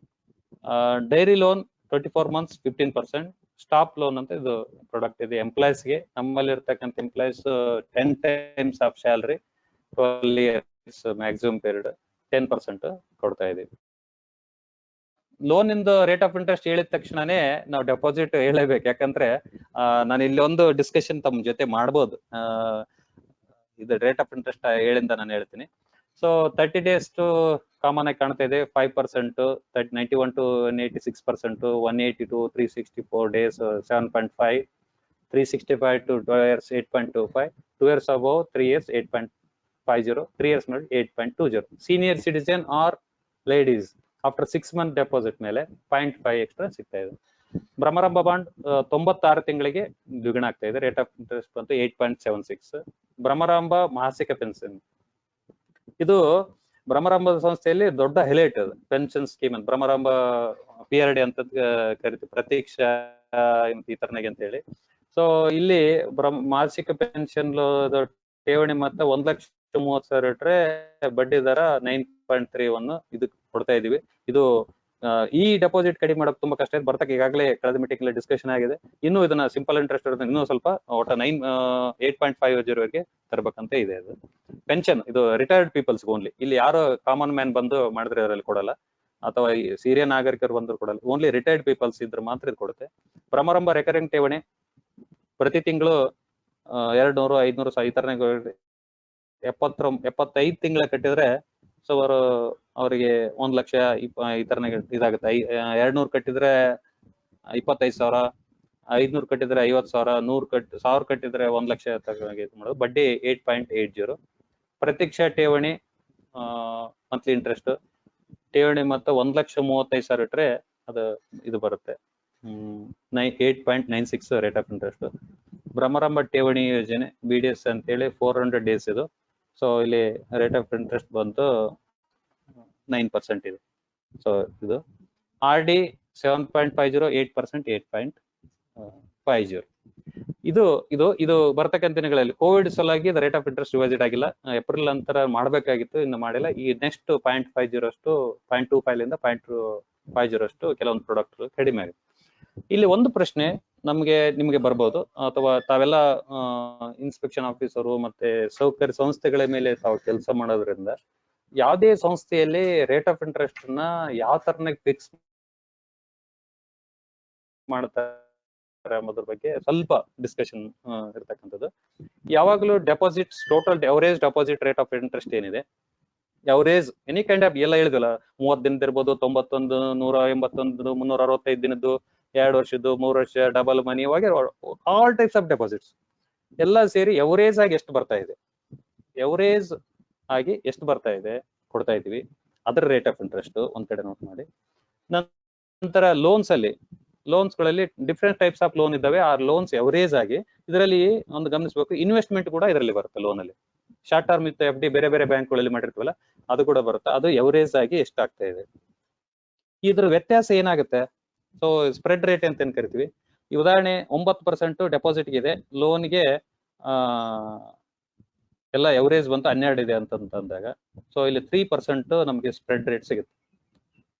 ಯಾವುದೇ loan rate of interest fix ಮಾಡ್ಬೇಕಾದ್ರೆ loan ಹೋಗ್ಲಾರ್ದ ಸಂದರ್ಭದಲ್ಲಿ ಡಿಸೈನ್ ಮಾಡಿ ಮಾರ್ಕೆಟಿಂಗ್ ಮಾಡ್ಬೇಕಂದಾಗ ಯಾವುದೇ ಕಾರಣಕ್ಕಾಗಿ ಈ 3% ಏನ್ ಮಾರ್ಜಿನ್ ಇದೆಯಲ್ಲ, ಈ 3% ಪ್ಲಸ್ 9 ಡೆಪಾಸಿಟ್ ಎಷ್ಟು ಕೊಡ್ತಾ ಇದೀವಿ, ಸೊ ಬೇಕು 9 ಪ್ಲಸ್ 3 ಸೇರಿ 12%ಗೆ ರೇಟ್ ಆಫ್ ಇಂಟ್ರೆಸ್ಟ್ ಕೊಡಕ ಡೀಲ್.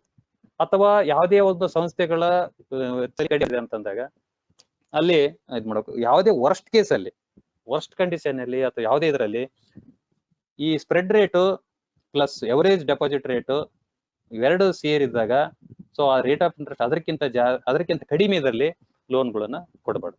ಸೊ ಒಂದ್ ವೇಳೆ ನನ್ನ ಸ್ಪ್ರೆಡ್ ರೇಟ್ ಕಡಿಮೆ ಇದೆ, 2.5 ಇದೆ, ಓಕೆ, ಡೆಪಾಸಿಟ್ 9 ಇದೆ ಅಂತಂದ್ರೆ 11.50. ಸೊ ಈ ತರನಾಗಿ ರೇಟ್ ಆಫ್ ಇಂಟ್ರೆಸ್ಟ್ ಮಾಡೋದು ನ್ಯಾಷನಲ್ ಬ್ಯಾಂಕ್ಗಳು ಕೂಡ ಮಾಡಿದ್ರೆ ಇದೇ ತರನಾಗಿ ಮಾಡ್ತಾವ ಅಂತ ನನ್ನ ಅಭಿಪ್ರಾಯ. ಹಿರೇಮಠ್ ಸರ್ ಇದ್ದಾರೆ, ಇದ್ರ ಬಗ್ಗೆ ಅವರು ಬಹಳ ಗೊತ್ತಿರುತ್ತೆ, ನೆಕ್ಸ್ಟ್ ಬೇಕಾದ್ರೆ ಅವ್ರು ಹೇಳ್ಬೋದು. ಇದು ಬಹಳ ಮುಖ್ಯವಾಗಿರ್ತಕ್ಕಂಥದ್ದು. So rate of interest fix ಮಾಡ್ಬೇಕಾದ್ರೆ ಆಡಳಿತ ಮಂಡಳಿಯವರು ಹೇಳ್ಯಾರಂತ ರೇಟ್ ಆಫ್ ಇಂಟ್ರೆಸ್ಟ್ ಫಿಕ್ಸ್ ಮಾಡೋದಲ್ಲ, ಅಥವಾ ಸಿಒ ಹೇಳ್ಯಾರಂತ ರೇಟ್ ಆಫ್ ಇಂಟ್ರೆಸ್ಟ್ ಫಿಕ್ಸ್ ಮಾಡೋದಲ್ಲ. ಸೊ ಇಲ್ಲಿ ಏನ್ ಆಗ್ತಾ ಇದೆ ಆಕ್ಚುಲ್ ಅನಲೈಸಿಸ್ ಮಾಡಿ ಸ್ಪ್ರೆಡ್ ರೇಟ್ ಏನಿದೆ ನೋಡ್ಕೊಂಡು ಆ ಸಂಸ್ಥೆ ಎಷ್ಟು ನಮಗೆ ಸ್ಪ್ರೆಡ್ ರೇಟ್ ಇದ್ರೆ ಚೆನ್ನಾಗಿರುತ್ತೆ. ಇವತ್ತು ನಾವೆಲ್ಲ ಲೋನ್ ಹೋಗ್ಲಾರ್ದಂತ ಪರಿಸ್ಥಿತಿಯಲ್ಲಿ ಇದ್ದೇವೆ.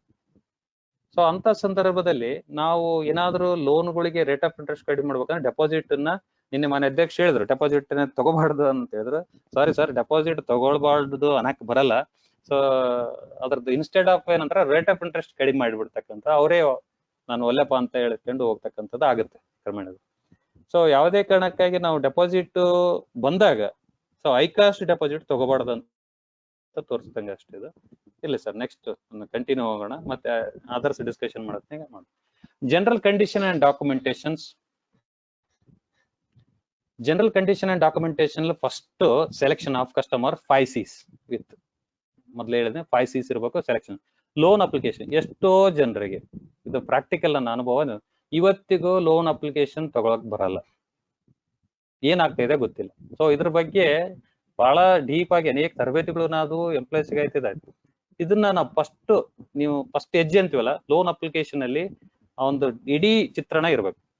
ಆ ತರನಾಗಿ ನಾವು ಅಪ್ಲಿಕೇಶನ್ ಯಾರ್ದೋ ಕಾಪಿ ಮಾಡಿ ಪೇಸ್ಟ್ ಮಾಡ್ಕೊಂಡು ಅಪ್ಲಿಕೇಶನ್ ಬರೆಯೋದು, ನಾವೇ ಡಿಸೈನ್ ಮಾಡೋದು, ಏನೇನ್ ಕಾಲಮ್ ಬೇಕಾದನ್ನ ಮಾಡೋದು, ಪ್ರಿಂಟ್ ಔಟ್ ಕಂಪ್ಯೂಟರ್ ತೆಗೆಯೋದು ಕೊಡಬೇಕು. ಸೊ ಆ ತರನಾಗಿ ಮಾಡ್ತಾರೆ. ಲೋನ್ ಅಪ್ಲಿಕೇಶನ್ ಅಲ್ಲಿ ಕರೆಕ್ಟ್ ಆಗಿ ಅವನು ಏನು ಉದ್ದೇಶ ಇದೆ, ಸೊ ಎಷ್ಟು ತಗೊಳ್ತಾ ಇದ್ದಾನೆ, ಎಷ್ಟು ಆದಾಯ ಇದೆ ಅಂತ ಅವ್ನು ಏನೋ ಬರೀತಾನೆ. ಅಪ್ಲಿಕೇಶನ್ 20 ಲಕ್ಷ ಬರುತ್ತಾನ, ಲೋನ್ ಸ್ಯಾಂಕ್ಷನ್ ನೋಡ್ಬೇಕಾದ್ರೆ 2 ಲಕ್ಷ ಆಗಿರುತ್ತೆ, 3 ಲಕ್ಷ ಆಗಿರುತ್ತೆ. ಸೊ ಇದ್ರ ಬಗ್ಗೆ ಸ್ವಲ್ಪ ಬಹಳ ಗಮನ ಹರಿಸ್ಕೊಂಡು ನಾವು ಕೆಲಸ ಮಾಡ್ಬೇಕಾಗತ್ತೆ. Next loan customers detail information, ಸಂಪೂರ್ಣವಾಗಿ ಮಾಹಿತಿ ತಗೋ. ಇದು ಕಾಮನ್ ಎರರ್ಸ್ ಅಂತ ಹೇಳ್ತೀನಿ ಸರ್ ನಾನು. ಕಾಮನ್ ಎರರ್ಸ್ ಏನಾಗ್ತಾ ಇದೆ, ಅಪ್ಲಿಕೇಶನ್ ಯಾರೋ ತಗೊಳ್ತಿರ್ತಾರೆ, ಅಲ್ಲಿ ಕೊಟ್ಟೋಗ್ಬಿಟ್ಟಿರ್ತಾನ ಅವ್ನು ಬರೋದು, ಸಿಗ್ನೇಚರ್ ಏನೋ ಮಾಡಿರ್ತಾನ, ಏನೋ ತುಂಬಿರ್ತಾನ, ಇಲ್ಲ ನೀವೇ ಬರ್ತಾರೆ ಅಂತ 2 ಅಕ್ಷರ ಬರ್ಕೆ ಉಂಟಾನ. ಸೊ ನಮ್ಗೆ ನೀವೇನ್ ಮೊದ್ಲು ಕಲಿಸ್ಕೊಟ್ರಿ 20 ವರ್ಷದಿಂದ ನಾವು ಸವರ್ಥ ಫೆಡರಲ್ ಇಂದ ಟ್ರೈನಿಂಗ್ ಅಲ್ಲಿ, ಅಪ್ಲಿಕೇಶನ್ ಕಸ್ಟಮರೇ ತುಂಬಬೇಕು, ಬರೆಯಕ್ ಬರಲ್ಲ ಅಂದ್ರೆ ಬೇರೆಯವ್ರು ಕೂಡ ಬರ್ಸಲ್ಲಿ ಸೈನ್ ಮಾಡ್ಸಬೇಕು, ಅದನ್ನ ಪ್ರಾಕ್ಟಿಕಲ್ ಮಾಡ್ತಾ ಇದ್ವಿ. ನಂತರ ಶ್ಯೂರಿಟಿ ಹೋಲ್ಡರ್ ಡೀಟೇಲ್ಸ್, ಅವ್ನು ಯಾರಿಗೆ ಹೇಳಿರಲ್ಲ ಅವ್ರ ಹೆಸರು ಬರ್ಸಿಬಿಡ್ತಾನೆ, ಇಬ್ಬರ ಹೆಸರು, ಆಮೇಲೆ ಕೂಟ್ ಹಾಕಿ ಏನೇನೋ ಮಾಡಿ. ಫಸ್ಟ್ ಇನ್ಫಾರ್ಮೇಶನ್ ಶ್ಯೂರಿಟಿ ಯಾರು ಕೊಡ್ತಾರ ಅಂತ ಹೇಳಿ ಒಂದು ಡಾಟಾ ಶೀಟ್ ಮಾಡಿ, ಆ ಡಾಟಾ ಶೀಟ್ ಅಟ್ಯಾಚ್ ಮಾಡಿ ಆಮೇಲೆ ಲೋನ್ ಅಪ್ಲಿಕೇಶನ್ ತುಂಬ್ಕೋಬಹುದು. ನಾವು ಅದಕ್ಕೆ ಏನ್ ಮಾಡಿ ಡಾಟಾ ಶೀಟ್ ಮಾಡಿ ಅಡಿಷನಲ್ ಹಚ್ಚಿ ಅದೆಲ್ಲ ಬರೆದು ಅದನ್ನ ಆಮೇಲೆ ಅವ್ನು ಬಂದಾಗ ಅದನ್ನ ತುಂಬಿ ಅವ್ನು ಕೂಡ ಸೈನ್ ಮಾಡಿ ನೀಟಾಗಿ ಬರ್ಸಿ ಅಪ್ಲಿಕೇಶನ್ ತಗೊಳ್ತಾನೆ. ಆಮೇಲೆ ವಂಶಾವಳಿ ಸರ್ಟಿಫಿಕೇಟ್ ಪ್ರತಿ ಲೋನ್ಗೆ, ಇದು ಬಹಳ ಸಮಸ್ಯೆ ಆಗ್ತಾ ಇದೆ. ಲೀಗಲಿಗೆ ಹೋದಾಗ ಅಥವಾ ಸತ್ತಾಗ ಅಥವಾ ಏನಾದಾಗ ಅವ್ನು ಯಾರು ಜವಾಬ್ದಾರಿ ಅದನ್ನ ಗೊತ್ತಿಲ್ಲ, ಅಣ್ಣದನೋ ತಮ್ಮದನೋ ತಂದೆದನೋ ಅಕ್ಕದನೋ ಏನ್ ಗೊತ್ತಿರ. ಸೊ ವಂಶಾವಳಿ ಸರ್ಟಿಫಿಕೇಟ್ ಅನ್ನ ಕಡ್ಡಾಯವಾಗಿ ತಗೋಬೇಕು. ಸ್ಪಾಟ್ ಇನ್ಸ್ಪೆಕ್ಷನ್ ರಿಪೋರ್ಟ್ ನಿನ್ನೆ ಹೇಳಿದ್ರು ಸರ್. ಸ್ಪಾಟ್ ಇನ್ಸ್ಪೆಕ್ಷನ್ ಅಂತಂದ್ರೆ ಇಲ್ಲಿ ಮ್ಯಾನೇಜರು ಫೀಲ್ಡ್ ಆಫೀಸರು ಹೋದ್ರೆ ಇಬ್ರು ಹೋಗಿ ಬಂದಿರತಕ್ಕಂತ ಮ್ಯಾನೇಜರ್ ಮತ್ತು ಫೀಲ್ಡ್ ಆಫೀಸರ್ ಡ್ಯೂಲಿ ಸೈನ್ ಇಂದ ಇನ್ಸ್ಪೆಕ್ಷನ್ ರಿಪೋರ್ಟ್, ಅದಕ್ಕೊಂದು ಫಾರ್ಮೆಟ್ ಇದೆ, ಆ ಫಾರ್ಮೆಟ್ ಇನ್ಸ್ಪೆಕ್ಷನ್ ಮಾಡಿ ಜನರಲ್ ಅದು ಡಾಕ್ಯುಮೆಂಟ್ಸ್ ಏನೇ ಇರಲಿ, ಡಾಕ್ಯುಮೆಂಟ್ಸ್ ಇದಕ್ಕೆ ಅವನು ಬರಿಬೇಕು, ಪಕ್ಕದ ಮನೆಯವ್ರು ಕೇಳ್ಬೇಕು, ಸೈಟ್ ಇನ್ಸ್ಪೆಕ್ಷನ್ ಮಾಡಿ ಅದನ್ನ ನೋಡಿ ಫೋಟೋ ತೆಗೆಸ್ಕೊಂಡು ಅವರು ನಿಂತ್ಕೊಂಡು ಫೋಟೋ ತೆಗೆಸ್ಕೊಂಡು ಬರ್ತಕ್ಕಂಥದ್ದು. ಇಂಜಿನಿಯರ್ ವ್ಯಾಲ್ಯೂಯೇಷನ್ ರಿಪೋರ್ಟ್, ಇದಾದ ತಕ್ಷಣನೇ ವ್ಯಾಲ್ಯೂಯೇಟರ್ ಏನು ಕನ್ಸಲ್ಟ್ ಇಂಜಿನಿಯರ್ ಇರ್ತಾರೆ, ಅವ್ರು ಯಾವುದೇ ಮುಲಾಜಿರಿ ಮುತುವರ್ಜಿ ಇರ್ಲಾರ್ದೆ ರಿಪೋರ್ಟ್ ಕೊಡ್ಬೇಕು. ಸೊ ಕಸ್ಟಮರ್ಗೆ ಕಮಿಟ್ಮೆಂಟ್ ಆಗೋದು ಅಥವಾ ಎಂಪ್ಲಾಯೀಸ್ ಕಮಿಟ್ಮೆಂಟ್ ಆಗೋದು, ಮ್ಯಾನೇಜರ್ಸ್ ಕಮಿಟ್ಮೆಂಟ್ ಇದಾಗದಂಗೆ ನೋಡ್ಕೊಳ್ತಕ್ಕಂಥದ್ದು ಆಗ್ಬೇಕು. ಸೊ ಗೋಲ್ಡ್ ಅಪ್ರೈಸರ್ ವ್ಯಾಲ್ಯೂಯೇಷನ್ ರಿಪೋರ್ಟ್ ಈಗಾಗಲೇ ಹೇಳಿದೆ, ಇವು ಕಾಲಕ್ಕೆ ಅಗ್ರಿಮೆಂಟ್ ಇದೆ ಹೈಲೈಟ್ ಮಾಡೋದು. ಗೋಲ್ಡ್ ಅಪ್ರೈಸರ್ ಅಗ್ರಿಮೆಂಟ್ ಒಂದು ಕಡ್ಡಾಯವಾಗಿ ತಗೋಬೇಕು, ವ್ಯಾಲ್ಯೂಯೇಷನ್ ಕರೆಕ್ಟ್ ಆಗಿ ತೂಕ ಮಾಡಿದನ್ನೆಲ್ಲ ನೋಡ್ಬೇಕು. ನೋಡ್ಕೊಂಡು ಅವ್ರು ನಮ್ಮ ಸಮಕ್ಷಮದಲ್ಲಿ, ಈಗ ಬಹಳಷ್ಟು ಕಡೆ ಏನ್ ಮಾಡ್ತಾರೆ, ಒಂದು ಕಸ್ಟಮರ್ನ ಕಳಿಸ್ಬಿಡ್ತಾರೆ ವ್ಯಾಲ್ಯೂಯೇಷನ್ ಮಾಡ್ಸಂಬಾರಪ್ಪ ಅಂತ ಹೇಳಿ. ಅವ್ನು ಯಾವ್ದೇ ಬಿಜಿಯಲ್ಲಿ ಇರ್ತಾನೆ, ಯಾರ್ದಾರಿಗೆ ಬರೆದು ಕಳಿಸ್ಬೋದು. ಸೊ ಕಡ್ಡಾಯವಾಗಿ ಒಂದು ಬಾಕ್ಸ್ ಮಾಡಿ, ಒಂದು ಕೀಲಿ ಮಾಡಿ ಅವ್ನ್ ತೆಗೆದು, ಅಥವಾ ನಮ್ಮ ಎಂಪ್ಲಾಯೀಸ್ ಹೋಗಿ, ಅಥವಾ ಸೊಸೈಟಿಗೇನೆ ಬಂದು, ಸೊಸೈಟಿ ಸಣ್ಣ ಇದರಲ್ಲಿ ವ್ಯಾಲ್ಯೂಟರ್ ಬರಲ್ಲ ಅಂತ ಸಂದರ್ಭದಲ್ಲಿ ಒಂದು ಬಾಕ್ಸ್ ಮಾಡಿ, ಅದು ಕೀ ಮಾಡಿ, ಆ ಕೀಲಿ ಅವ್ನ್ ಕೂಡ ಕಟ್ಕಳಿಸಿ ಮತ್ತೆ ಹಾಕಿ ನಮ್ಮ ಎಂಪ್ಲಾಯೀಸ್ ಅವ್ರ ಜೊತೆಗೆ ಹೋಗ್ತಕ್ಕಂಥದ್ದು, ಅಥವಾ ಯಾರನ್ನಾದ್ರೂ ಒಬ್ಬ ನಮ್ಮ ಪ್ರತಿನಿಧಿನ ಕಳಿಸ್ಬೇಕು. ಮ್ಯಾನೇಜರ್ ರೆಕಮೆಂಡೇಶನ್ ರಿಪೋರ್ಟ್ ಕಡ್ಡಾಯವಾಗಿ ಬೇಕು. ಆ ಸಾಲಕ್ಕಾಗಿ ಅವ್ರು ಹೇಳ್ಯಾರ, ಇವ್ರು ಹೇಳ್ಯಾರ, ಸರ್ ಡೈರೆಕ್ಟರ್ ಹೇಳ್ಯಾರ, ಇವ್ರು ಅಂತೆಲ್ಲ ಮ್ಯಾನೇಜರ್ ರೆಕಮೆಂಡೇಶನ್ ಮಾಡ್ಲೇಬೇಕು. ಪ್ರತಿ ಪ್ರಾಪರ್ಟಿ ಲೋನ್ ಆಗಿ ಸೆಕ್ಯೂರ್ಡ್ ಲೋನ್ಸ್ಗೆಲ್ಲ, ಪ್ರತಿ ಸಣ್ಣ ಲೋನ್ ಕೂಡ ಕಾಲಮಲ್ಲಿ ಅಲ್ಲಿ ಇರ್ತದೆ ನಮ್ಮ ಲೋನ್ ಅಪ್ಲಿಕೇಶನ್ ಅಲ್ಲಿ. ಅದು ರೆಕಮೆಂಡೇಶನ್ ರಿಪೋರ್ಟ್ ಆಗ್ಬೇಕು. ನಂತರ ಸಬ್ಮಿಟ್ ಲೋನ್ ಸ್ಯಾಂಕ್ಷನ್ ಕಮಿಟಿಗೆ. ಸೊ ಇಷ್ಟು ಜನರಲ್ ಕಂಡೀಷನ್ಸ್. ಸೊ ಇದ ನಂತರ ಡಾಕ್ಯುಮೆಂಟ್ಸ್ ಅಲ್ಲಿ ಸೇಲ್ ಡೀಡ್, ಮುಖ್ಯವಾಗಿ ಖರೀದಿ ಪತ್ರ, most important link dates. Sale deed ಇರುತ್ತೆ, ಲಿಂಕ್ ಡೇಟ್ ಇರಲ್ಲ. ಸೊ ಇದು ಲೀಗಲ್ ಒಪಿನಿಯನ್ ನಮ್ಮಲ್ಲಿ ಕೊಡೋದೇ ಇಲ್ಲ ಲಿಂಕ್ ಡೇಟ್ ಇರ್ಲಿಕ್ಕಂದ್ರೆ. ಮತ್ತೆ ಲಿಂಕ್ ಡೇಟ್ ಇಲ್ಲ ಅಂದ್ರೆ ಏನ್ ಕಾರಣ, ಅಥವಾ ಇಂಬರ ತಗೊಂಡು ಕೊಡ್ತಕ್ಕಂಥದ್ದು ಆಗ್ಬೇಕು. Mutation copy, khata extract or form 13 recent ಆಗಿರ್ತಕ್ಕಂಥದ್ದು, ಕಂಪ್ಯೂಟರೈಸ್ಡ್ ಇರ್ಬೇಕು. ಕಂಪ್ಯೂಟರ್ ಅದೆಲ್ಲ computerised. EC 13 years, tax paid receipt recent, NA copy, layout map, town planning order, property. ಇದು ಟೌನ್ ಪ್ಲಾನಿಂಗ್ ಆರ್ಡರ್ ಅಲ್ಲಿ ಏನಂತಂದ್ರೆ, ಸಿಟಿಗಳಲ್ಲಿ ಬಹಳಷ್ಟು ಇದನ್ನ ಇದಾಗುತ್ತೆ. ಯಾವ್ದಾವ್ದು ಏನೇನೋ ಮಾಡ್ಬಿಟ್ರೆ, ಟೌನ್ ಪ್ಲಾನಿಂಗ್ ಎಲ್ಲಾದ್ರೂ ಕೊಟ್ಕೊಂಡಿರ್ತಾನೆ, ಪರ್ಮಿಷನ್ ಎಲ್ಲಾದ್ರೂ ಕಟ್ಕೊಂಡಿರ್ತಾನೆ, ಈ ತರ ಇರ್ತವೆ. ಕಂಪಲ್ಸರಿ ಪ್ರಾಪರ್ಟಿ ಲೋನಿಗೆ ತಗೊಳ್ಳೋದು ಒಳ್ಳೇದು. Property valuation report, bank cheques minimum 5 ಮತ್ತು ಪಾಸ್ಬುಕ್, ಪಾಸ್ಶೀಟ್, ಲೀಗಲ್ ಒಪಿನಿಯನ್ಸ್ ಇವೆಲ್ಲ ಇದ್ದುಗಳೇ. ಲೀಗಲ್ ಒಪಿನಿಯನ್ ಇತ್ತಂದ್ರೆ ಮಾತ್ರ ಲೋನ್ ಮಾರ್ಟಿಗೇಜ್ ಡೀಡ್ ಮಾಡಿ ಕೊಡ್ಬೇಕಾಗುತ್ತೆ. If suppose agriculture land properties ಒಂದು ವೇಳೆ ಸಂಪೂರ್ಣ ಕೊಡಕ್ಕೆ ಕಾಯ್ದೆಯಲ್ಲಿ ಇಲ್ಲ, ಆದ್ರೆ ಕೊಟ್ಟರೆ ಸೇಲ್ ಡೀಡ್, ಪಾಣಿ, tax paid receipt, mutation, EC, other record document as usual ಏನಿತ್ತು ಅವೆಲ್ಲ documents. So as usual property ಲೋನ್ಗೆ ಏನಿರ್ತದೆ ಅದನ್ನ ತಗೊಳ್ತಕ್ಕಂಥದ್ದು. So after loan sanction, before release, verify loan application and signatures. ಇದು ಬಹಳ ತಪ್ಪಾಗ್ತಾ ಇದೆ ಎಲ್ಲ ಕಡೆ, ಬಹಳ. As per the share opening form sign ತಗೋಬೇಕು. ಸೇರ್ ಅಲ್ಲಿ ಒಂದಿರುತ್ತೆ, SB ಓಪನಿಂಗ್, SB ಅಕೌಂಟಿಗೆ ಒಂದು ಸಿಗ್ನೇಚರ್ ಇರುತ್ತೆ, ಲೋನ್ ಪೇಪರ್ಸ್ ಒಂದು ಸಿಗ್ನೇಚರ್ ಇರುತ್ತೆ. ಸೊ ಅದಕ್ಕೆ ಏನಂತ ಸಾಧ್ಯವಾದ ಕಂಪ್ಯೂಟರೈಸ್ಡ್ ಮಾಡಿ, ಕಂಪ್ಯೂಟರ್ ಸ್ಕ್ಯಾನ್ ಮಾಡಿ ಸಿಗ್ನೇಚರ್ ಮಾಡಿದಾಗ ಈಸಿಯಾಗಿ ಗೊತ್ತಾಗ. ಇಲ್ಲ ಅಂತಂದ್ರೆ ಸ್ಪೆಸಿಫಿನ್ ಅದೆಲ್ಲ ಟ್ರೆಡಿಷನಲ್ ಮಾಡ್ತಾ ಇರ್ತೀವಿ ನಾವು. ಈಗಾಗಲೇ ಎಲ್ಲ ಬಹುತೇಕ ಸೊಸೈಟಿಗಳೆಲ್ಲ ವೆಬ್ ಕ್ಯಾಮ್ರಾ ಇದ್ ಮಾಡ್ಕೊಂಡು ಸಿಗ್ನೇಚರ್ ಸ್ಕ್ಯಾನ್ ಮಾಡಿ ಅದಕ್ಕೆ ಹಾಕ್ಬೇಕು. ಒಬ್ಬ ಸದಸ್ಯ ಸಿಗ್ನೇಚರ್ ಏನಾದ್ರೂ ವೆರಿಫೈ ಚೇಂಜ್ ಮಾಡ್ತಿದ್ದಂದ್ರೆ ಸ್ಪೆಸಿಫಿನ್ ಸಿಗ್ನೇಚರ್ ಚೇಂಜ್ ಮಾಡಿಸಿ ಮತ್ತೆ ಫೀಡ್ ಮಾಡು. ಅದರ್ವೈಸ್ ಲೋನ್ ಪೇಪರ್ಸ್ ಹುಷಾರಿರ್ತಾರೆ ಬಹಳ ಕಸ್ಟಮರ್. ಇದು ನಾವು ಜ್ಞಾಪಕ ಇಟ್ಕೋಬೇಕು. ನಾವ್ ಎಷ್ಟು ಬುದ್ಧಿವಂತರ, ನಮ್ಗಿಂತ ಬುದ್ಧಿವಂತರ ಕಸ್ಟಮರ್ ಇರ್ತಾರೆ. ಸೊ ಲೋನ್ ಪೇಪರ್ಸ್ ಒಂದ್ ಸೈನ್ ಮಾಡ್ತಾನೆ, ಶ್ಯೂರಿಟಿದಾರರು ಒಂದ್ ಸೈನ್ ಮಾಡ್ತಾರೆ. ಈ ತರನಾಗ ಆಗ್ತದೆ, ವೆರಿಫಿಕೇಶನ್ ಮಾಡಿ ತಗೋಬೇಕು. ಇದು ಕಾಮನ್ ಎರರ್ಸ್ ಅಂತ ನಾವು ಕರಿತೀವಿ. Customer and surety holders details. ಸಾಲ ಮಾಡಕ್ ಬಂದಿರ್ತಾನೆ, ಅಲ್ಲಿ ಸೊಸೈಟಿಗೆ ಬಂದಿರ್ತಾನೆ, ಅವಂದ ಸೈನ್ ಮಾಡಿಸ್ಬಿಡ್ತಾನೆ, ಅಥವಾ ಅವ್ನಿಗೆ ಮಾಹಿತಿ ಇರಾಗಲ್ಲ. ನಾವು ಇಲ್ಲಿ ತಗೋಬೇಕಾಯ್ತಂದ್ರೆ ಶ್ಯೂರಿಟಿ ಹೋಲ್ಡರ್ ಎಷ್ಟು ಜನರಿಗೆ ಸೈನ್ ಹಾಕಿದ್ದಾನೆ, ಸೊ ನೋಡ್ಕೊಂಡು, ಅದು ಇಲ್ಲಾಂದ್ರೆ ಆ ಇಡೀ ಪೇಪರ್ನಾಗ ಕಾಟ್ ಇಲ್ಲ ಇದೇ ತರನಾಗ ಇರುತ್ತೆ. ಸೊ ಅದಕ್ಕೆ customers and surety holders details ಸಂಪೂರ್ಣವಾಗಿ ಕಲೆಕ್ಟ್ ಮಾಡ್ಕೋಬೇಕು.